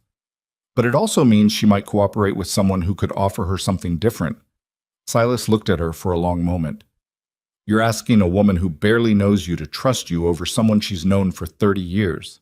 "I'm asking her to tell the truth," Clara said. "That's different from asking her to take a side." He turned his coffee cup in his hands. Then he looked up at her with the expression she'd identified as his version of decision, the particular set of his jaw when he'd reached the end of deliberation. "There's something else," he said. She waited. "Wade's offer," he said. "Even the way it was framed, the legal mechanisms, the eminent domain language. That wasn't a negotiation opening, that was a closing argument, which means they think they're close to having what they need to move." "Collins," she said, "if the bank calls the note before June, can he do that?" "There's a clause in the original note," Silas said, and the flatness in his voice was the controlled kind again. "A character clause. It says if the bank determines the borrower's circumstances have materially changed in a way that affects the security of the loan." He stopped. "It's vague enough that Collins could use it." Clara stared at him. "He could use my presence here as the material change. He could argue it. An unmarried woman living on the property of a widowed rancher," she said, working through it. "He'd argue it creates reputational damage that affects the ranch's commercial relationships." "It's a thin argument," Silas said. "But you don't need a winning argument if the person you're arguing it to is a territorial judge who owes someone a favor." The kitchen was very quiet. Outside, the wind had come up again, the evening kind that came off the range and had a particular sound against the house, lower and steadier than the daytime wind, more patient. Clara looked at the table, at the ledger, at the newspaper folded to the railroad advertisement, at her own hands, which were steadier than she felt. Then we need to move faster than they expect, she said. Yes. She looked up at him. And we need to remove the argument about my standing. He met her eyes. Yes, he said again, and this time the word was slower, carrying more weight. The silence that followed was not uncomfortable exactly, but it had a quality neither of them had let into the space between them before, a quality of something approaching the edge of a thing that had been building for weeks without being named. I'm not asking for anything, she said carefully. I want to be clear about that. I know you're not. And I'm not suggesting it as a solution for its own sake, only as a Clara. He said her name the way he had in the barn that first week, quiet and direct, the way that stopped sentences. I know why you're saying it the way you're saying it. She looked at him. You're trying to give me an exit, he said, a way to hear it as purely practical so you don't have to risk. He stopped himself. So neither of us has to risk anything other than a legal arrangement. She didn't say anything, because he was right, and he knew he was right, and saying so would not improve the situation. What if it wasn't only practical, he said. She looked at him for a long moment. You've known me 6 weeks, she said. I know, he said. I'm not pretending I know you the way I'd know someone after years, but I know enough. He looked down at the table, briefly, then back up at her. You came here and you stayed when you had no reason to. You cleaned a flue and fixed my books and told a railroad agent about eminent domain on my front porch. You got my daughter talking at supper and you stopped my son from believing the governor was going to die of loneliness. A pause. I know enough to know that whatever this is, it isn't nothing. She was quiet for a moment. It isn't nothing, she said. Then I'm asking, he said, because I want to. Not only because it's practical. He met her eyes. Both things can be true at once. She thought about the Friday train she'd never taken, the $12.40 that had long since been folded into the household's running costs, the spare room with the rattling window that she'd stopped thinking of as temporary. She thought about Emmeline's face the morning she'd walked into a warm kitchen. She thought about Eli and the governor and the cavalry portrait and the small weight of a 4-year-old leaning against her side at the supper table, completely matter-of-fact about it, as if it had always been the arrangement. She thought about Silas across from her every evening, learning how to be in a room again. All right, she said. He exhaled, not dramatically, just the small, specific exhale of someone who had been holding something and could set it down. We should tell the children, she said. Yes. And we should do it quickly, she said, before Collins has a chance to move. I know a judge in Laramie, he said. Not a friend, but an honest one. He'd file the paperwork without alerting Collins. Good, she said. And Silas, what? I meant what I said, she said, about knowing enough. I don't need more than what's true right now. She held his gaze. I don't need you to promise anything about the future. He looked at her steadily. What if I want to? She almost smiled. Then we'll discuss it when we're not fighting a railroad company and a corrupt banker and the town's foremost social architect at the same time. He did smile then. A real one. Not the almost kind she'd been cataloging, but the actual thing, brief and unguarded. Fair enough, he said. They told Emmeline the next morning before Eli was awake. She had come downstairs to find both of them at the kitchen table. A configuration she'd seen before, but that felt different this morning. In a way, she seemed to register before either of them spoke, because she stopped on the last step and looked at them with the careful, assessing expression she wore when she was preparing for news she wasn't sure how to take, Silas told her plainly. He didn't dress it up or soften the practical dimension, which Clara thought was right. Emmeline was 9 and had been running a household. She deserved to understand the actual situation. When he finished, Emmeline was quiet for a moment. Is it because of the bank and the railroad? She said. Partly, Silas said. Not only. Emmeline looked at Clara. Clara met her eyes and let her look, and didn't try to fill the silence with reassurance, which she'd learned the girl didn't want as much as she wanted the space to reach her own conclusion. Is this what you want? Emmeline asked her, with the precise directness of someone who had decided that the most important question was the one nobody was asking. Yes, Clara said. Even with all of it, Emmeline said. The town and Mrs. Holloway and the bank and everything? The everything is part of why I'm here, Clara said. Not in spite of it. Emmeline considered this for a long moment, and what moved through her face was complex. Not simply happiness, because she was too old for simple happiness, but something that acknowledged the weight of things and was glad anyway. Okay, she said. Okay, Silas said. I said okay, Papa. She came the rest of the way down the stairs and moved to the stove with the matter-of-fact efficiency she brought to all practical tasks. Should I make extra coffee? Silas looked at Clara. Clara looked at the ceiling briefly, containing something that wasn't quite a laugh. Yes, she said. Extra coffee would be good. When Eli came down an hour later and was told, he absorbed the information with the focused attention he gave to important matters, nodded once, and asked if this meant Clara was going to stay and live there permanently, and when told yes, said, "The governor will be glad," with great certainty, and went outside to report the development to the relevant parties.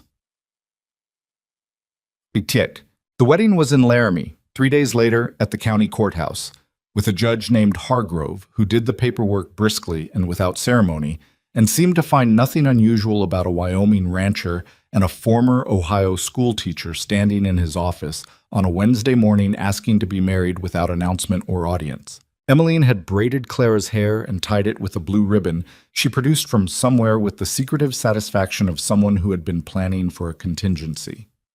Eli wore his good coat and stood very straight, and later reported to the governor that the whole thing had been conducted in a very dignified manner.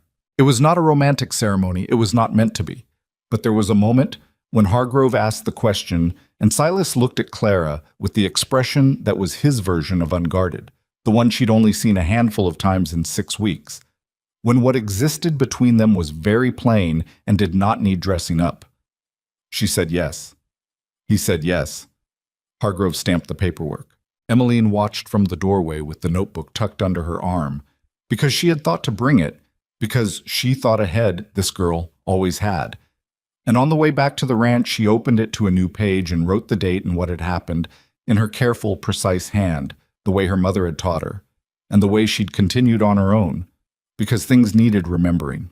The ride home was cold and the road was rough, and Eli fell asleep against Clara's arm somewhere around the 2nd mile, and Silas drove in a silence that was not the old silence, not the closed, distant kind she'd found when she arrived, but a different kind, the kind that existed between people who had said something true and were still inside the fact of having said it.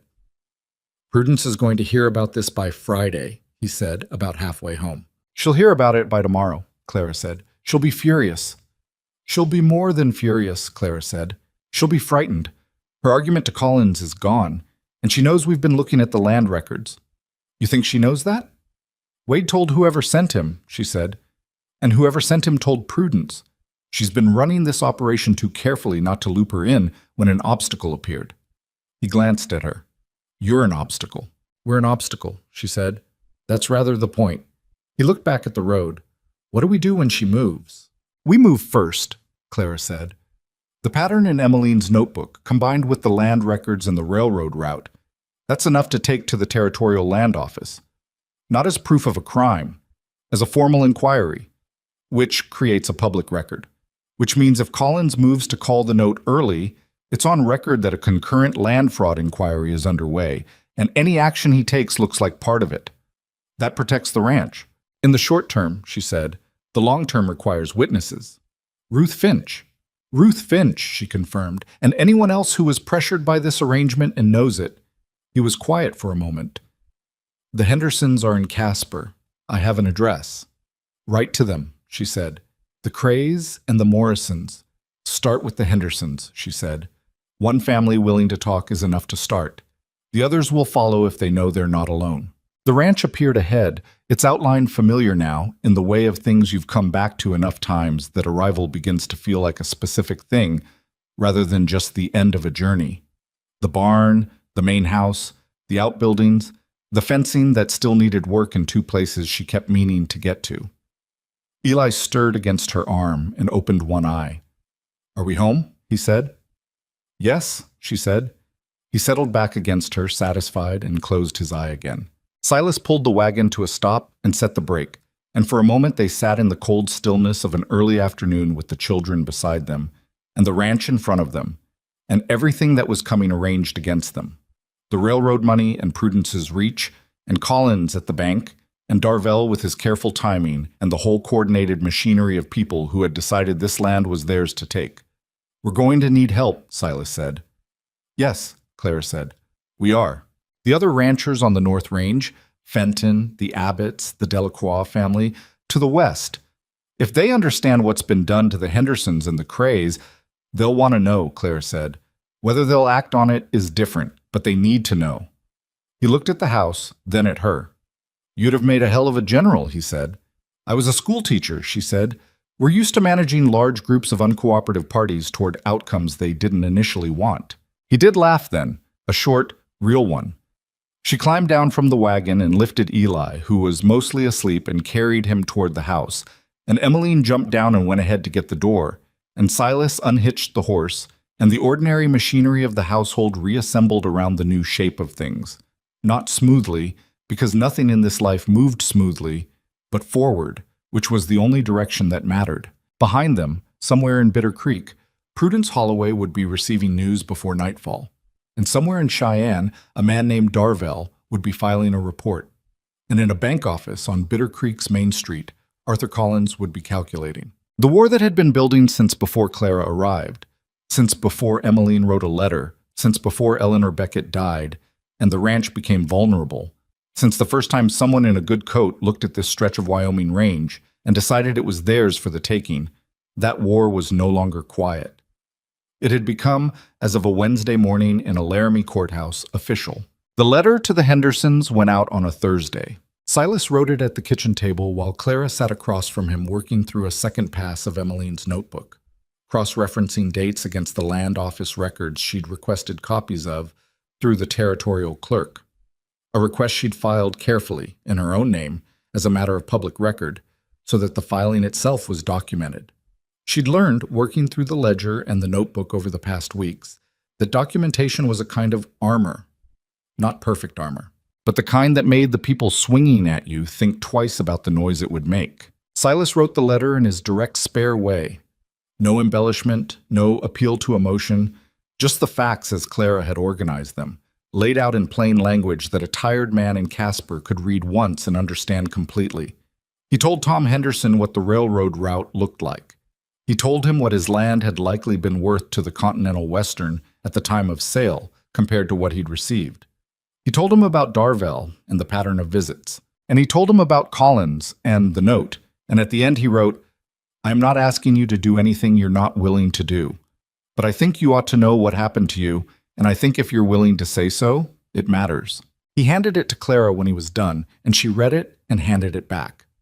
"It's good," she said. "It's plain," he said. "But see, plain is good," she said. "Plain is what people believe." He folded it and sealed it and set it by the door for the morning post. And they sat for a while longer in the lamplight with the notebook between them, not talking much in the particular quiet that had become the texture of their evenings. Working quiet, the kind shared by people who had things to do and were comfortable doing them in the same room. It was not the marriage either of them had imagined, whatever they had imagined. It was not simple. It had been 6 weeks of proximity and observation and cautious, incremental trust, and it had been formalized in a courthouse under circumstances that were partly strategic, and both of them knew all of that. But there was also something that was not strategic and had not been manufactured, and it lived in the evenings at that table, and in the mornings on the fence line, and in the way Silas had started, not dramatically, not announcing it, just gradually, being in the house the way he hadn't been before. Sitting with the children after supper, asking Emmeline about her day as if the answer mattered, which it did, and she knew it did. And the difference in her face when he asked was a thing Clara tried not to watch too directly because it was private. Things were shifting, not fixed, but shifting. The response from Tom Henderson came 8 days later, and it was not what Clara had expected, which was cautious agreement or careful deflection. It was 3 pages, handwritten, in the compressed urgent script of someone who had been waiting to say something for a long time and finally had a reason to say it. Henderson had kept his own records. Not as systematic as Emmeline's notebook, but specific, a diary he'd kept since arriving in Wyoming territory 11 years ago, with entries about Darvell's visit, about Collins calling him in to discuss the note, about a conversation he'd overheard between Collins and a man he hadn't known at the time, but now, reading Silas's letter, recognized from the description as Wade of the Continental Western. He'd written it all down because he hadn't known what else to do with it, and it had been sitting in a box in Casper for 6 months. Clara read the letter twice at the kitchen table with Emmeline looking over her shoulder. "He heard Collins talking to Wade," Emmeline said. "He heard them," Clara said. "That's a witness. That's a direct connection between the bank and the railroad made before Henderson sold." "Is that enough?" "It's enough to take to the Territorial Land Office formally," Clara said. "And from the Land Office, it goes to the governor's attention if we present it right." She looked at the girl. "Do you understand what this means?" Emmeline looked at the letter, then at Clara, with those large, careful eyes. "It means they weren't separate," she said. "Collins and Wade and Darvell, they were working together. From the beginning," Clara said. "That changes it from aggressive business practice to coordinated fraud." She set the letter down. "Your notebook and Henderson's diary together are the spine of a case. They show the pattern before and after, with a witness connecting the parties directly." "What about Mrs. Holloway?" Clara thought about Ruth Finch's nervous, apologetic manner at the dry goods counter. "One thing at a time," she said. She went to see Ruth Finch on a Tuesday morning, alone, on the pretext of needing thread, which she actually did need, so it wasn't entirely a pretext. The dry goods was quiet when she came in, mid-morning between the early rush and the midday crowd, which she'd timed deliberately. Ruth Finch was behind the counter reorganizing a shelf of spools when Clara came in. She looked up, registered who it was, and the familiar nervous quality settled over her expression. But Clara had been watching that expression for weeks now, and she'd come to see something in it she hadn't initially identified. It wasn't just discomfort with an awkward social situation. It was the specific unease of someone who wanted to say something and had not yet found a way to say it safely. Clara bought the thread. She chatted briefly about the weather and about Eli's ongoing diplomatic relationship with the governor, which Ruth Finch laughed at despite herself. Then she set her coin purse down on the counter and looked at the woman directly. "Mrs. Finch," she said, "I think there's something you want to tell me." Ruth Finch went still. "I'm not asking you to take a side," Clara said. "I'm not asking you to do anything that puts you at risk. I just want to know what you know." A pause. "Whatever it is, I'll use it carefully." Ruth Finch looked at the door, then back at Clara. "My husband," she said quietly. "He's been ill 2 years. The store is... It's been difficult." "I know," Clara said. "I'm sorry." "Prudence came to me 8 months ago," Ruth said, and her voice had dropped to the range people used when they were saying things they hadn't decided to say until they were already saying them. She said she was concerned about the future of local businesses if the ranchers north of the creek sold out to outside interests. Said she was organizing a kind of commercial alliance, merchants who would agree to certain, she called them standards of association, who they'd do business with, who they wouldn't. "She asked you not to do business with people who opposed the ranch sales," Clara said. "She didn't say it that way." "But that's what it meant." Ruth looked at her hands. She had already spoken to Collins. She told me the bank was being careful about extending credit to businesses that were associated with instability, she called it. She said merchants who maintained standards would find Collins more accommodating. She stopped. "My husband needs a doctor regularly. The store's credit line is..." She stopped again. "She told you that your credit line depended on your cooperation," Clara said, keeping all judgment out of her voice. "Not in those exact words," Ruth said. "Prudence never says anything in exact words." "No," Clara agreed. "She doesn't." Ruth looked up at her. I wasn't trying to hurt you, or the Becketts. I've known Silas since he came to this territory. Eleanor was..." She stopped, swallowed. "Eleanor was kind to me when my husband first got sick. She brought food and she sat with me, and she didn't make it about herself." Something moved in her face. "Prudence was Eleanor's friend. I've never understood how she could..." She left it there. "Would you be willing to write down what you've told me?" Clara asked. "Not for a court. Not yet. Just a written account of what Prudence told you, in what terms, with dates if you remember them." Ruth Finch was quiet for a long moment. "If I do that," she said, and Prudence finds out, she may not find out, Clara said, but I won't lie to you. There's a chance she does, and if she does, she'll be angry. She'll destroy me, Ruth said flatly. The store, the credit, she has enough pull with Collins to… She has pull with Collins right now, Clara said. If this goes where I think it's going, Collins's position in this territory is going to change significantly, and Prudence's along with it. Ruth looked at her. I believe that, Clara said, but I can't promise it. All I can promise is that what you tell me will be used to stop what's being done to this community, and that I'll do everything I can to make sure the people who cooperated under coercion are treated differently from the people who organized it. The store was very quiet. Outside, a wagon passed on the street. Give me 2 days, Ruth Finch said. Silas started with Fenton. It wasn't an easy conversation by his account when he came home that evening. Fenton was a careful man, not unfriendly, but with the particular caution of someone who had watched 3 neighbors lose their land and had drawn the conclusion that staying uninvolved was the survival strategy. He'd listened to Silas lay out what they had: the notebook, Henderson's letter, the railroad route, the bank connection, and he'd been quiet for a long time before saying what Clara had predicted he would say. I've got my own note at Collins's bank, Fenton said. I know, Silas had told him. That's why I'm here. If this arrangement holds, you're next. Not this year, maybe, but next, or the year after. The railroad needs this whole corridor. More silence from Fenton. What do you need from me? He'd finally asked. Nothing yet, Silas had said. I need you to know what's happening, and I need to know, when the time comes, whether you'll stand up and say what you know. Fenton had said he'd think on it, which was not a yes, but was not a no. And Silas knew the man well enough to know that thinking on it meant seriously considering it rather than using it as polite deflection. The Abbotts were easier.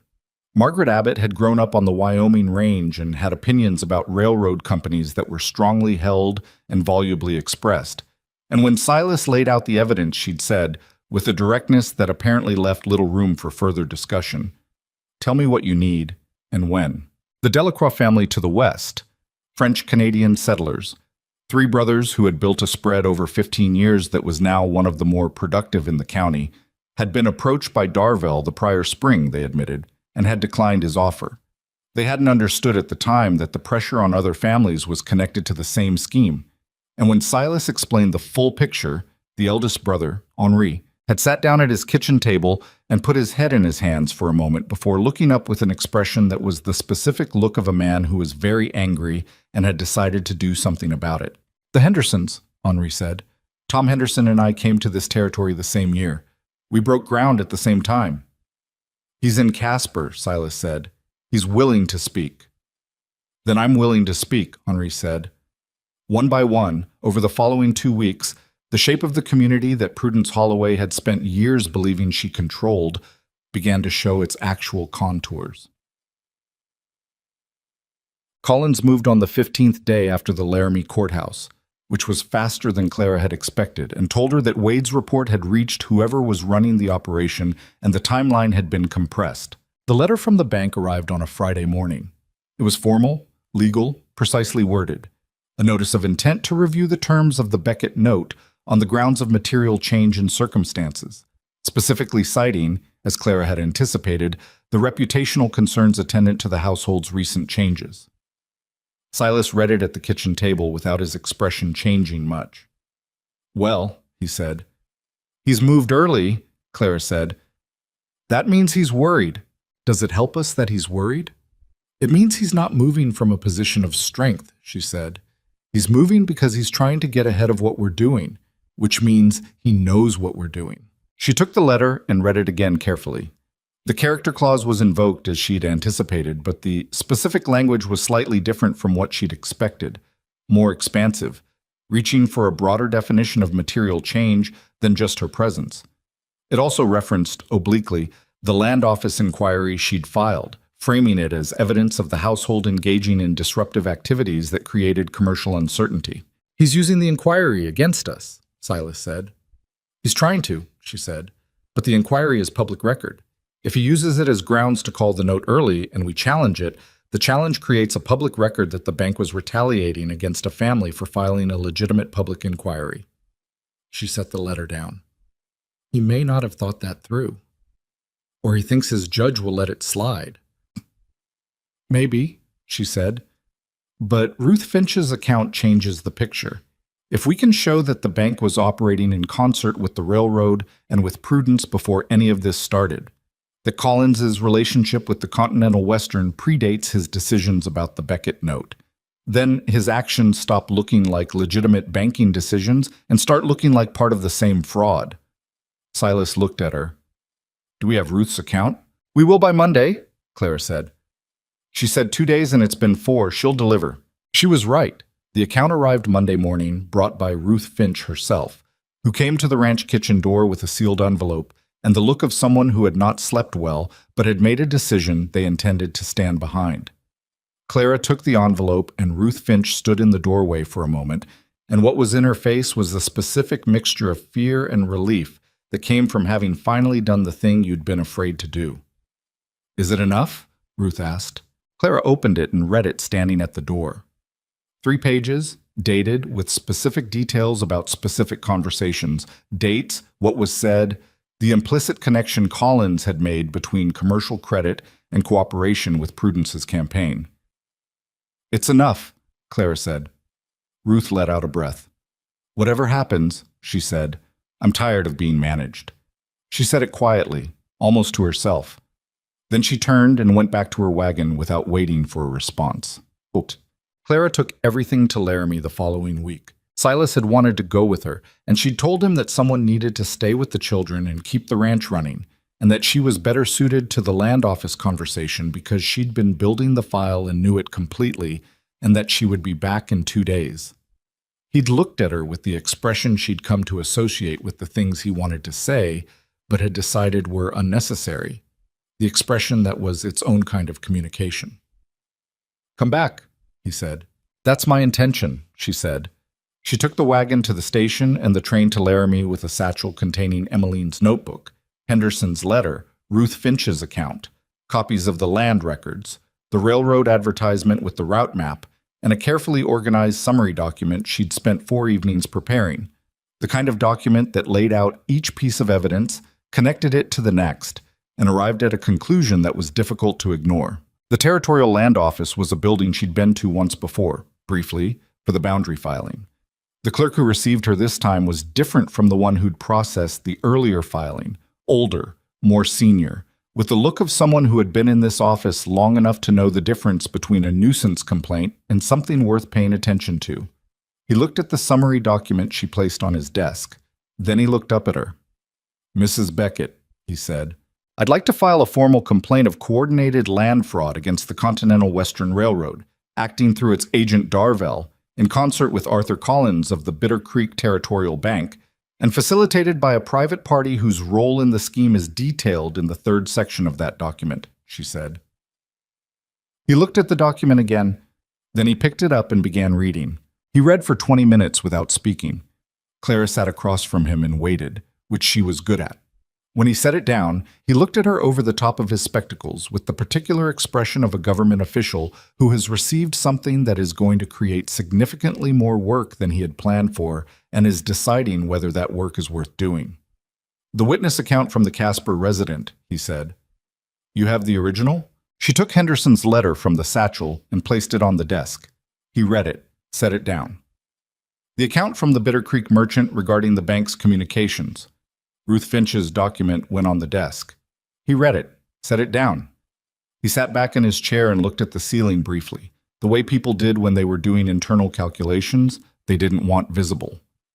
This implicates a territorial bank officer, he said. Yes, and a senior representative of a railroad company operating under territorial charter. Yes. And a private citizen with connections in the county. Yes. This is not a small complaint, Mrs. Beckett. No, she said. It isn't. He looked at her for a moment. The governor's office is going to want to review this before any formal proceeding. I'd expect so, she said. I'd also expect the governor's office to want to know that the bank has already filed notice of intent to review a note held by one of the affected ranchers, which creates time pressure on the families involved. He looked at her. If the note review proceeds while this complaint sits in review, she said, The family that filed the complaint loses their ranch before the fraud is formally investigated, which would send a clear message to every other family in the corridor about the cost of cooperation with a legitimate inquiry. He was quiet for a long moment. "Leave the documents," he said. "All of them. I'll need original copies." "I brought duplicates," she said, and placed the second set from the satchel on his desk. "The originals are in a secure location." He looked at the second set, then at her. "You've done this before," he said. Not a question. "I've been a school teacher for 6 years," she said. "Preparation is a professional habit." The governor's office responded in 12 days. It was not a slow 12 days. Silas had been to see Fenton twice more, and Fenton had come around to the full position, willing to speak, willing to put his name to a statement about the pressure he'd observed on the surrounding ranchers. Margaret Abbott had produced, from her own records, a letter from Darvell that she'd received and dismissed at the time as a routine inquiry, but which now read very differently in light of the timeline. Henri Delacroix had contacted the Morrisons, who were in Colorado, and the Morrisons had written to the land office directly. The picture being assembled in the Territorial Land Office file was not the picture of isolated, independent transactions. It was the picture of a coordinated campaign executed over 3 years across multiple properties, with identifiable actors, documented communications, and a consistent pattern that pointed in one direction. Prudence Holloway, for her part, appeared to have gone quiet. Clara noticed this and was not reassured by it. Prudence going quiet was not Prudence becoming inactive. It was Prudence reassessing. The reassessment revealed itself on a Wednesday evening when Silas came in from a meeting with the Abbotts with a specific expression, not alarmed but careful in the way he got when he was processing something he hadn't fully sorted yet. "Margaret told me something," he said, settling at the table. "She heard it from the Delacroix's housekeeper, who heard it from someone at the Bitter Creek Women's Society meeting." Clara waited. "Prudence is telling people the whole investigation is a fabrication," he said. "That you manufactured evidence. That Henderson's account was coached. Ruth Finch was coerced." He paused. "She's saying you came here with the intention of acquiring the ranch through Emmeline's forgery, and when that was exposed, you shifted to a scheme to manufacture a fraud case that would make it impossible to sell the ranch to any other party." Clara sat with that for a moment. "She's reversed the narrative," she said. "Yes." "She's making me the fraudster," Clara said, "who is using a legitimate fraud case as cover." "It won't hold up," Silas said, and he said it with the flatness that was certainty rather than reassurance. "It doesn't have to hold up legally," Clara said. "It has to hold up socially, for long enough to create doubt. If the people who are considering speaking start wondering whether they're being used in someone else's scheme, Fenton won't move on it," Silas said. "He's made his determination." "Fenton is solid," Clara agreed. "I'm less certain about the Morrisons, who don't know me at all and have only Tom Henderson's word about the credibility of the complaint." Silas was quiet. "I need to go to Casper," she said. He looked at her. "I need to speak with Tom Henderson in person," she said. "Not by letter. He needs to meet me and decide for himself whether I'm what Prudence is saying I am. And if he decides I am, then he withdraws his statement and we build the case with what we have, which may still be enough. And if he decides you're not, then he holds," she said, "and he talks to the Morrisons, who trust him." Silas looked at her for a long moment. "When?" "Thursday," she said. "I can be back by Saturday if the trains cooperate." He was quiet for a moment, that specific quiet. "Emmeline keeps asking when things will be settled," he said. "What do you tell her?" "I tell her soon," he said. "I'm not sure I'm right." "Soon is relative," Clara said. "But we're closer than we were." She looked at him. "She's been writing in the notebook every day." "I know. I've been reading it." She looked at him, a little surprised. "She leaves it on the table sometimes," he said. "I don't think it's an accident." A pause. "She's been writing about you." Clara said nothing. "She wrote, I don't remember exactly." He thought about it. "She wrote, Clara doesn't pretend things are fine when they're not, but she acts as if they're going to be, and somehow that's more useful." He looked at her. "She's right." Clara looked at the table for a moment. "I'll be back Saturday," she said. Dead. Tom Henderson was a large, quiet man with calloused hands, and the kind of stillness that came from years of physical work in open country. He met Clara at the door of a rented house in Casper, with the measured caution of someone who had agreed to a meeting before being sure it was wise. She sat across from him at a kitchen table not unlike the one at the Beckett Ranch and laid out nothing. No documents, no prepared case. She'd left the satchel at the hotel. She'd brought herself and what she knew, and she told it to him plainly, including Prudence's counter-narrative, including her own uncertainty about how it would resolve, including the fact that she couldn't promise him protection from consequences if things went wrong. Henderson listened the way Silas listened, completely. When she finished, he was quiet for a long time, looking at the table. "My wife cried for a week when we left," he said. 11 years, we built everything from nothing." He looked up. "She doesn't cry easy." "I know," Clara said. "I'm sorry." "Is this going to work?" he asked, not aggressively, honestly. "I think so," she said. "I don't know for certain. Nobody can know for certain." She met his eyes. "But the case is solid." The land office clerk forwarded the file to the governor's office with a recommendation for formal investigation. "That's not nothing." Henderson looked at his hands. "They made it seem like I had no choice," he said. "Collins came in with the revised terms, and Prudence had been making it hard to hire on seasonal help because people thought we were trouble, and the offer Darvell put in front of me, it seemed like a reasonable number." "It was designed to seem reasonable," Clara said. "That was the point. I should have known." "You were being managed by people who were very experienced at managing people," she said. "That's not ignorance.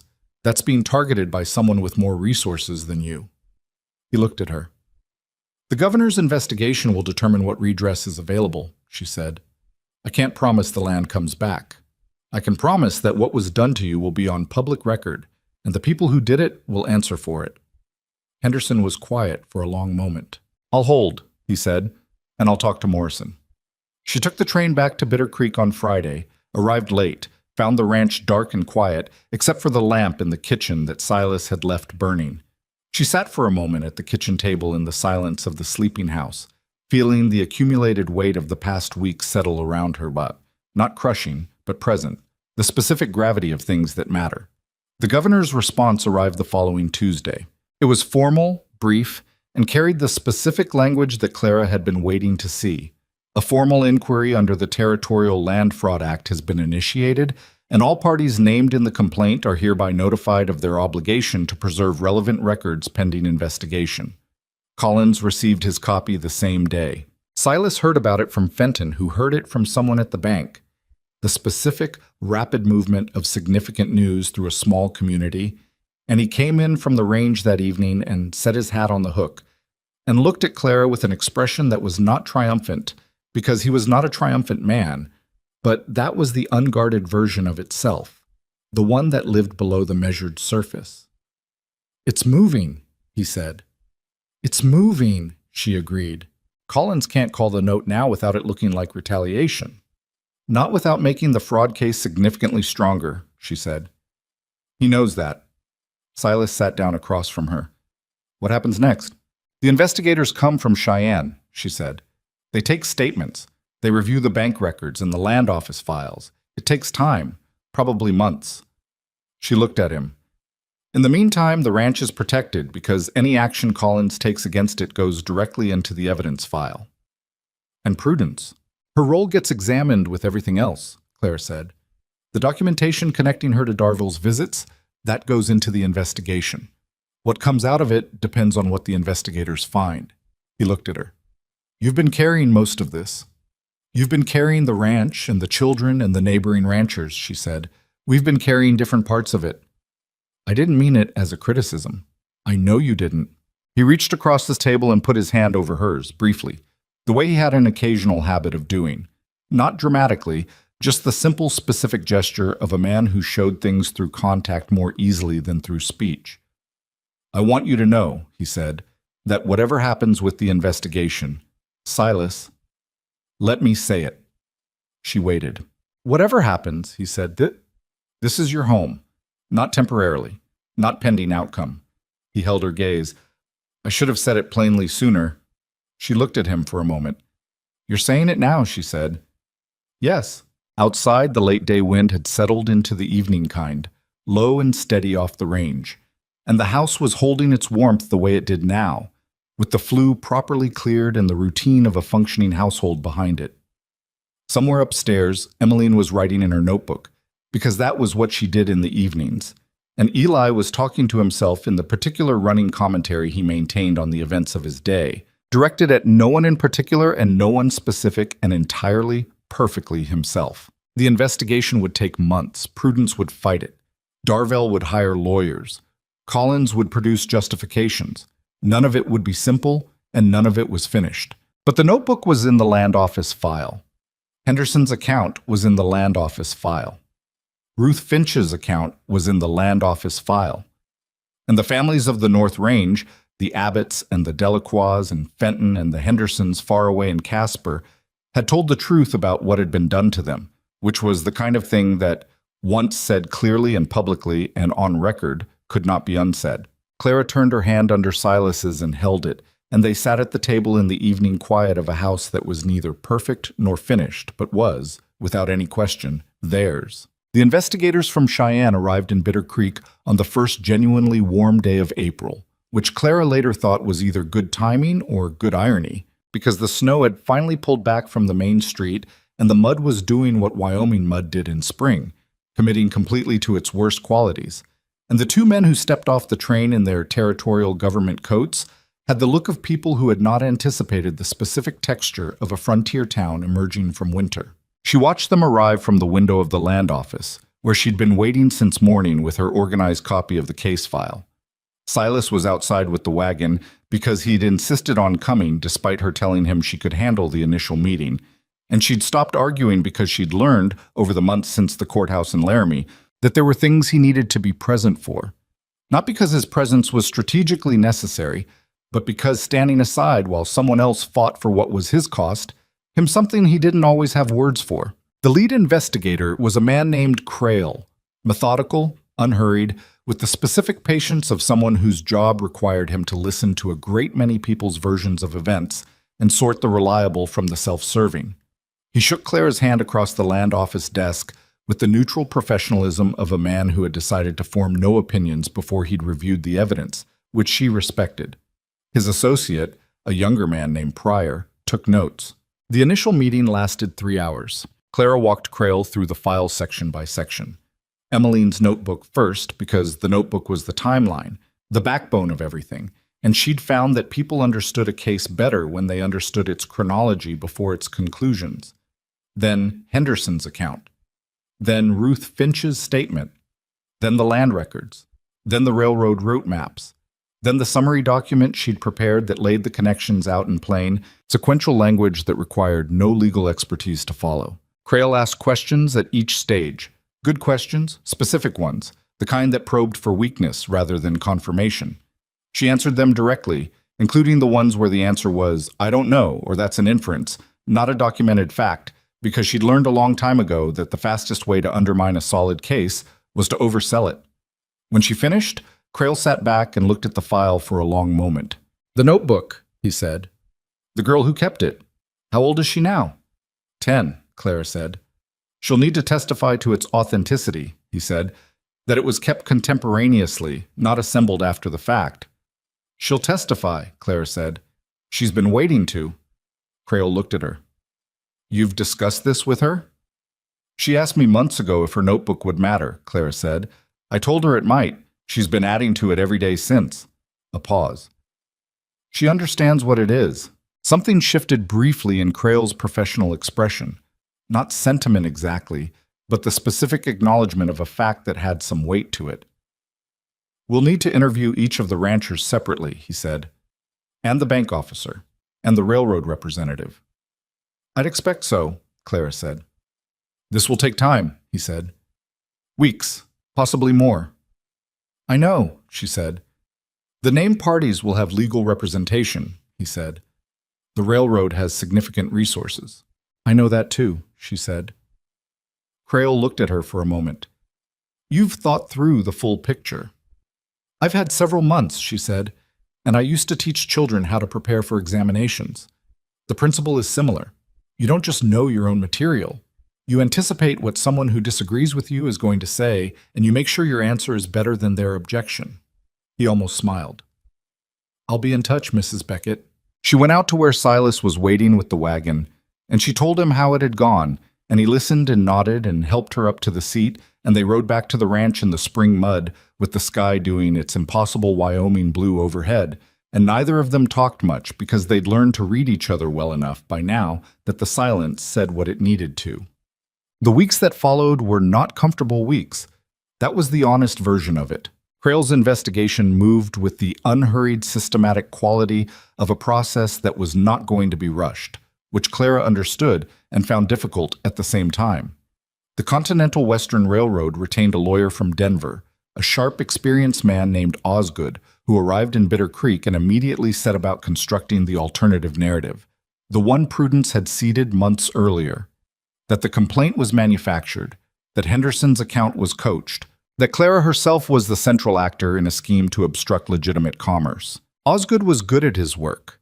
She could admit that without pleasure.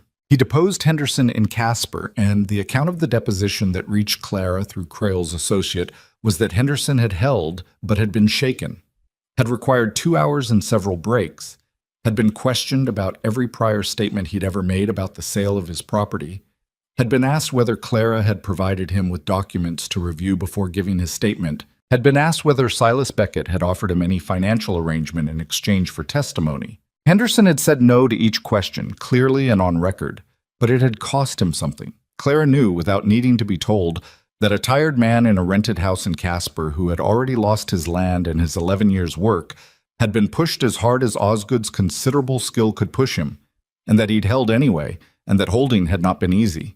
She wrote him a letter, not about the case, about the land, asking him to describe it, what it had looked like in summer, what the first winter had been like when he'd arrived with nothing and started building.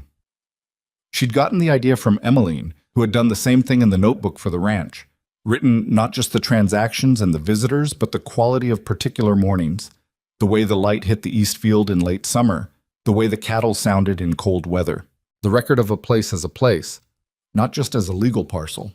Henderson wrote back, 3 pages, in that same compressed, urgent script. He described the Henderson land in a way that made it a real thing, a specific thing, something that had existed and mattered. He said, at the end, "I don't know if I'll get it back, but writing this down makes me feel like I didn't lose the whole of it." She kept the letter. So, Collins broke in the 7th week of the investigation. It did not happen dramatically. There was no confrontation, no public admission, no scene in the street. What happened was quieter and more telling.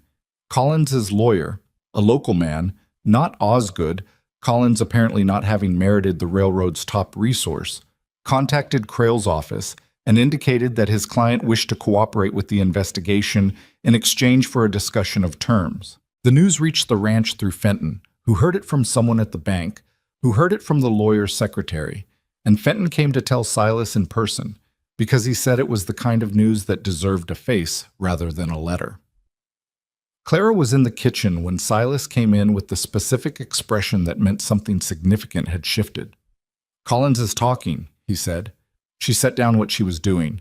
"He'll give them Darvell," Silas said, "and the railroad, in exchange for a reduced personal penalty."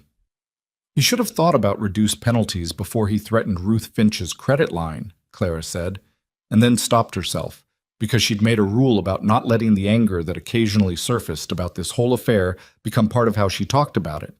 Anger was fuel. It was not a position. "Fenton says Osgood arrived at Collins's bank this morning," Silas said. "He wasn't there to help. He was there to make sure Collins understands the limits of what he can say that protects the railroad." "Too late for that," Clara said. "If Collins has the internal communications between Darvell and the Continental Western, Osgood can't contain them." She was right. 2 weeks later, Crail came to the ranch himself, not to the land office, to the ranch, which meant what he had was significant enough to deliver in person. He sat at the kitchen table where so many things had been decided, with Silas across from him and Clara at the end, and Emmeline, who had been asked to come downstairs and had arrived with the notebook under her arm as if she'd known she'd need it, sitting beside her father.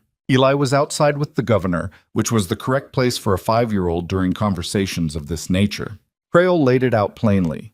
Collins's cooperation had produced the internal continental western communications that connected Darvell directly to the railroad's land acquisition strategy. The communications confirmed that Darvell had been operating as the railroad's agent in the region for 3 years, that Prudence Holloway had been compensated, not in cash, but in a guaranteed right of first purchase on 2 parcels adjacent to the main corridor, at pre-announcement prices, for her role in creating the social and commercial conditions that pushed ranchers towards selling, and that Collins had received a renegotiated loan rate on his personal investments with a Cheyenne financial institution in exchange for his cooperation with the scheme. Nothing in any individual act was a simple crime. The complexity was the point. It had been designed to be complex enough to be deniable at each step.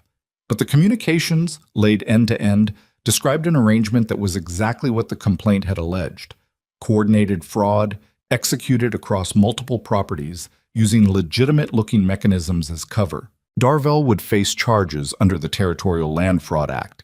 Collins would face a reduced charge in exchange for his testimony. The Continental Western would face a formal territorial inquiry that Crail said was likely to result in a significant financial settlement and the renegotiation of its charter terms. The Henderson property, Clara said, when Crail finished.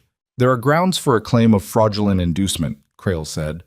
The Hendersons and the other selling families will need their own legal representation to pursue recovery. I can't make any promises about outcome. He paused. But the grounds exist. That's more than they had before. And Prudence Holloway, Silas said. Crail's expression was measured. The evidence of her role is indirect, compensation through future purchase rights rather than cash payment, making the formal legal connection more complicated. However, and here he paused with the specific deliberateness of someone choosing language carefully, the public record of her participation in this scheme will be complete and fully available. Meaning the town will know, Clara said. The town will know, Crail confirmed. Emmeline, who had been sitting very still through all of this, opened the notebook to a new page and wrote the date. Silas watched her do it. Something moved in his face, the same thing that sometimes moved there when he watched either of his children doing something that was theirs, particular and unrepeatable. The quiet, fierce love of a father who had learned slowly and not easily to let himself feel it without bracing against it. Thank you, he said to Crail. Crawley nodded, gathered his documents, and showed himself out with the efficient manner of a man who had several more conversations in this county before the day was done. The kitchen was quiet for a moment after he left. Is it over? Emmeline asked. The investigation is, Clara said. The legal proceedings will take longer, but the ranch is protected. That part is over. Emmeline looked at the page she'd written the date on. Then she looked at Clara. You did this, she said. It was not a compliment exactly. It was an observation, the kind Emmeline made, direct, undecorated, meaning exactly what it said. We did it, Clara said. Your notebook was the spine of the case. Without it, we had pattern, but no documentation. I just wrote down what I saw, Emmeline said. That is the whole of what documentation is, Clara said.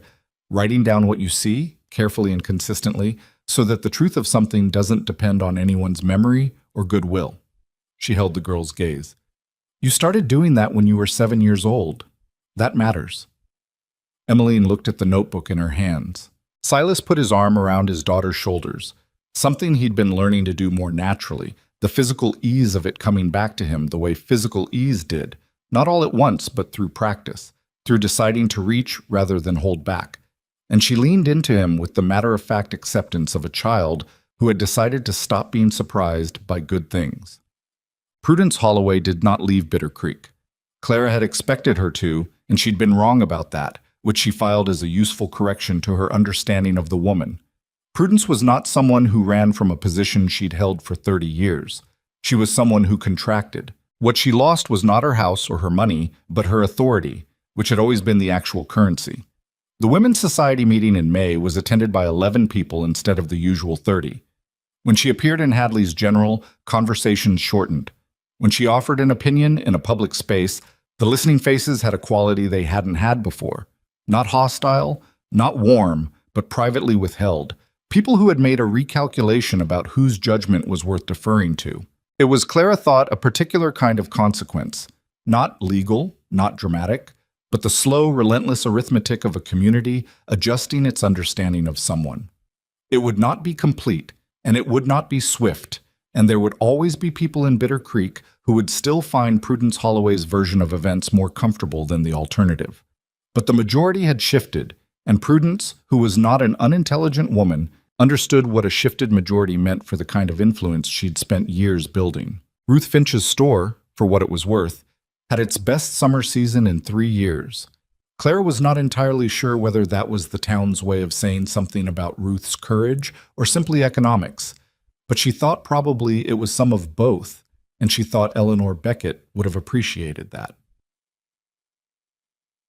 The summer came in properly, the way Wyoming summers did, abruptly, as if the season had been waiting behind a door and someone finally opened it all the way. The ranch responded to warmth the way all living things responded, by doing more than it had been doing. The spring calving had been good, better than the numbers in the ledger had allowed Clara to predict. And the cattle were moving well in the long grass of the North Range, and Silas came in from the range in the evenings with the look of a man whose work was producing what it was supposed to produce, which was different from the look he'd had the first week she'd known him, in ways she still found difficult to articulate precisely but couldn't fail to notice. He was a different kind of tired in summer. Satisfied tired rather than the other kind. The fence line was repaired. She'd finally gotten to the 2 sections she'd been noting for months, working alongside him over 2 weekends in early June, while Emmeline watched Eli and the governor patrol the perimeter with professional dedication. It was not elegant fence work. There were sections where the wire was tighter than others, and one post that she privately considered marginally adequate. But it held, and the line was clear. And the ranch's eastern boundary was documented in the land office records exactly as it should have been when she'd first found the discrepancy in February. Small things. But small things were what a life was made of, mostly. Eli turned 5 in July and had opinions about his birthday cake that he expressed at length to anyone who would engage with the subject. He had grown in the way children grew, not gradually, but in apparent leaps, one morning simply taller and more definite than before. He had recently decided that the governor deserved a proper biography and had begun dictating it to Emmeline, who wrote it down with a patience that said more about her character than she probably realized. He called Clara Mama now, which had happened incrementally and without announcement, the way Eli did most things. Beginning one day with Mama, the governor is looking at me strange, and continuing from there, as if it had always been the arrangement. Clara had not corrected it. She had not made anything of it. She'd answered the question about the governor, who was, she said, probably just thinking, and the conversation had moved on, and she'd stood in this kitchen after Eli had gone outside and let the fact of it settle quietly in her chest, which was the only ceremony it needed. Emmeline had watched this exchange and had not commented, which was its own kind of comment. She and Emmeline were not the same kind of thing, and Clara had never tried to make them the same kind of thing. Emmeline was 10 now and had been the keeper of this household's memory since she was 6, and had her mother's eyes and her father's stubbornness and a mind that was going to need more than Bitter Creek could offer it before long, something Clara thought about and had begun carefully to raise with Silas. Not urgently, but with the deliberate patience of someone planting something she intended to see grow. What she and Emmeline were was honest with each other. They worked well side by side. They disagreed about the organization of the larder with a regularity that had become its own domestic routine. Emmeline sometimes said things that were sharper than she intended, and then looked briefly at the floor, and Clara said, "I know what you meant," and they moved on, because that was how things actually worked between people, as opposed to how they were supposed to work in the versions of stories where everything resolved cleanly. There was one afternoon in August when Emmeline came in from the yard and sat down at the kitchen table with a particular compressed expression that meant something was working in her and needed to come out, and Clara sat across from her and waited. "Do you miss Ohio?" Emmeline asked. "Sometimes," Clara said. "The lake, in summer. A particular bookshop in the town where I taught." She thought about it honestly. "Not much else." "Do you wish you'd come here differently?" Emmeline said carefully, "instead of the way it happened?" Clara looked at her. "You mean instead of because of the letter?" "Yes." Clara thought about it because Emmeline deserved a thought-through answer rather than a reassuring one. "No," she said. "I think I needed a reason that didn't leave me a choice about whether to stay." She held the girl's gaze. "If I'd come differently, With more time to think, I might have looked at all of it, the town, the winter, the situation, and decided the sensible thing was to go back. The letter made me arrive in the middle of something instead of approaching it from the outside. A pause. That was actually useful. Emmeline looked at the table for a moment. Then, I knew you'd stay, she said. When I wrote the letter, I didn't know how I knew. I just did. You were gambling, Clara said. I was, Emmeline said, but I thought the odds were good. A small pause. Was I right? Clara looked at this child, this 10-year-old who had written a letter and forged a name and stood up in a room full of adults and refused to be sorry, who had kept a notebook for 3 years and built the case that protected everything she loved, who still sometimes left her shoes on the wrong step and forgot to bank the morning fire and got into arguments with Eli about the governor's inner life, with a seriousness that was both exasperating and completely wonderful. You were right, Clara said. Emmeline nodded, as if this confirmed something she'd always known, but had needed to hear said plainly. September came, and with it the quieter rhythms of a ranch moving toward its winter preparation, and with it something else that Clara had suspected for several weeks, and confirmed with a visit to the doctor in Laramie on a Tuesday that she arranged without telling Silas the specific reason. She told him that evening, after the children were asleep. They were sitting at the kitchen table. Where else? It was always the kitchen table, which was fitting because the kitchen table was where this family had done its actual living, its real talking, its working through of hard things. And she told him plainly, because plain was how she told things. He sat very still for a moment. Then he looked at her with the unguarded expression, the one that lived below the measured surface of him, and what was in it was not complicated. It was the simple, specific face of a man receiving news that has reached somewhere below language. Are you? He started. I'm well, she said. Everything is well. He let out a breath that was not quite steady. Silas, she said. I'm all right, he said. Give me a minute. She gave him a minute. When he looked up, his eyes were the slightly too bright of a man who had not cried in a long time and was not going to start at the kitchen table, which she appreciated because she wasn't entirely steady herself, and one of them needed to be. In the spring, she said. He reached across the table and took her hand and held it, and didn't say anything for a while. And she didn't either, because there was nothing to say that the silence wasn't already saying. Emmeline will want to know immediately, he said finally. I know. She'll have opinions. I expect so. She'll write it in the notebook tonight if we tell her tonight. That's probably right, Clara said. He looked at her. Should we tell her tonight? Clara thought about a 9-year-old girl sitting on a barrel in a general store, holding her breath, waiting to learn whether the stranger she'd sent for was going to stay. She thought about what it cost to want something that badly and act on it and not know for a long time whether you'd been right. Yes, she said. Tonight. They told her together at the foot of the stairs, quietly, so Eli wouldn't wake. Emmeline stood on the second step and listened and was very still for a moment after, in the way she was still when she was processing something at full speed. Then she climbed back up to her room without a word, and they heard the small sound of her lighting her lamp, and after a moment the scratch of a pen on paper. Silas looked at Clara. Clara looked at the ceiling briefly, containing something that had been building for a while, and that she was not entirely going to succeed in containing. She's writing it down, he said. Of course she is, Clara said. She did laugh, then, not loudly, carefully, so as not to wake Eli, but real, the full genuine kind. And Silas put his arm around her shoulders, and she leaned into him in the hallway of the house that had been cold when she arrived and was not cold now, and they stood there for a moment in the quiet that was not empty, but full. What? There is a particular quality to a life that has been built deliberately, out of chosen materials, by people who knew what they were choosing. It doesn't look different from the outside necessarily. The fence still needs mending in spring, the larder still runs low in February. The children still argue about the inner life of a chicken with an earnestness that defies rational engagement.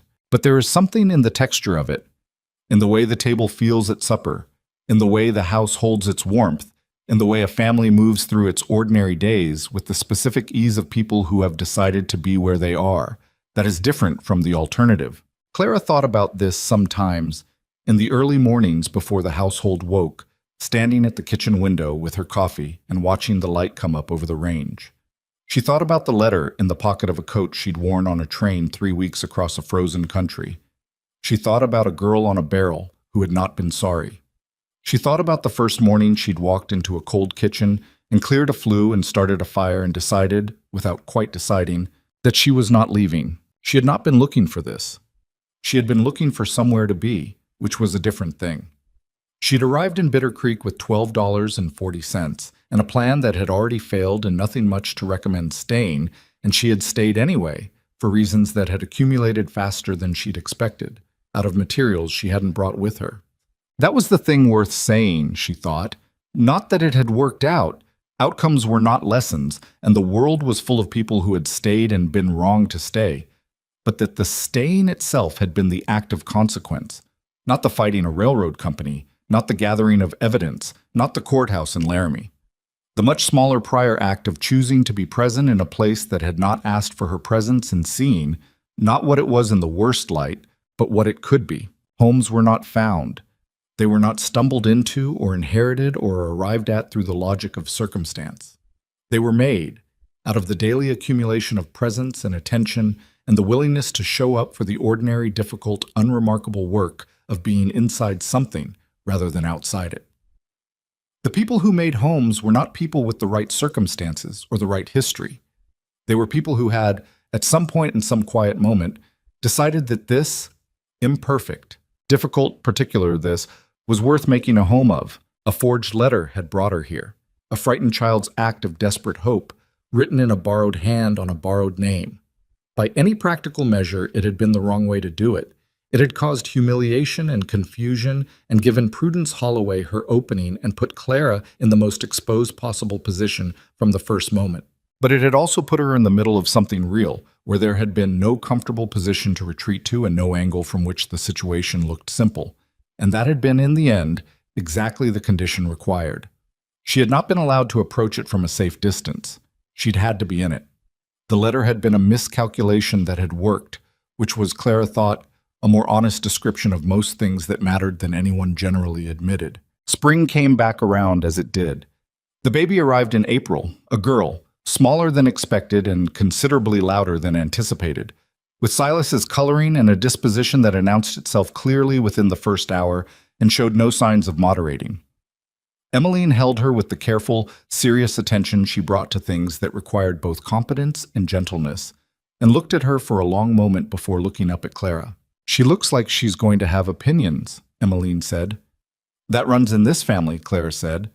Eli inspected the situation from a cautious distance, decided the baby was acceptable, and went to inform the governor, who received the news from outside the barn window with the impassive dignity he brought to most developments. Silas sat beside Clara on the edge of the bed with the particular quietness of a man who had been through loss and knew what it meant that the room was full instead of empty, that the sound in it was life rather than its absence, that the people in it were all, each one, specifically and irreplaceably themselves.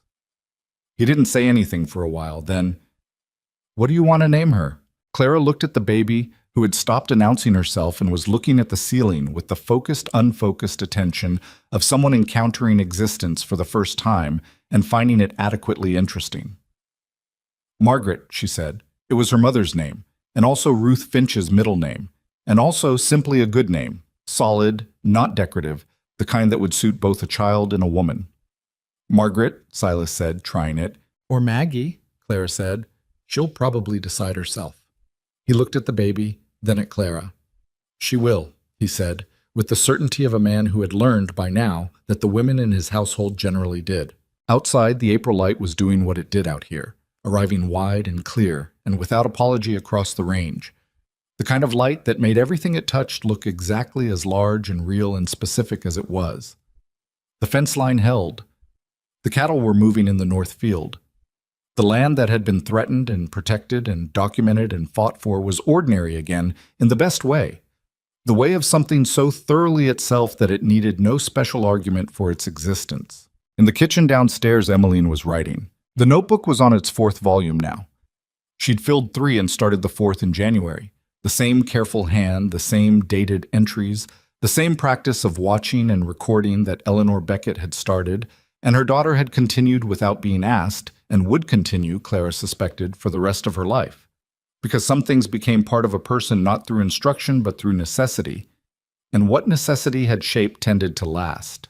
Later, when the household had settled and the baby was sleeping and Silas had gone to see to the evening chores and Eli had been put to bed with the governor's biography read aloud to him in installments, Clara came downstairs and found Emmeline at the table with the notebook open and the lamp burning. She sat down across from her, the way she had that first evening months ago, the night Emmeline had shown her the notebook for the first time and changed everything. Emmeline looked up. "I'm writing about today," she said. "I know," Clara said. "Is that all right?" "It's more than all right," Clara said. "It's important." Emmeline looked at the page. "I wrote about the letter too," she said. "The original one. I wrote about why I did it, and what I thought would happen, and what actually happened." She paused. "I wanted it to be clear when someone reads this later that I knew what I was doing, that it wasn't an accident." Clara looked at her. "I wanted them to know," Emmeline said, "that I chose this. There was no better way to say it," Clara thought. That was the whole of it, really, reduced to its essential form by a 10-year-old who had always understood things more directly than the adults around her wanted to admit. You chose the things that mattered. You chose them knowing they might not work, knowing the cost, knowing that choosing was not the same as guaranteeing. And if you were willing to choose without the guarantee, then what you built from that choice was yours in a way that nothing handed to you could ever fully be. The lamp burned steadily. The baby slept upstairs. Outside, the Wyoming night was doing what it always did, settling in, vast and cold and indifferent, over a small lit house on a working ranch on the north range of Bitter Creek. And inside the house, a family that had been assembled out of a forged letter and a cold kitchen and a cleared flue, and 2 months of careful ledger work and a notebook full of dates and names and the truth of things was exactly where it had chosen to be. Emmeline wrote.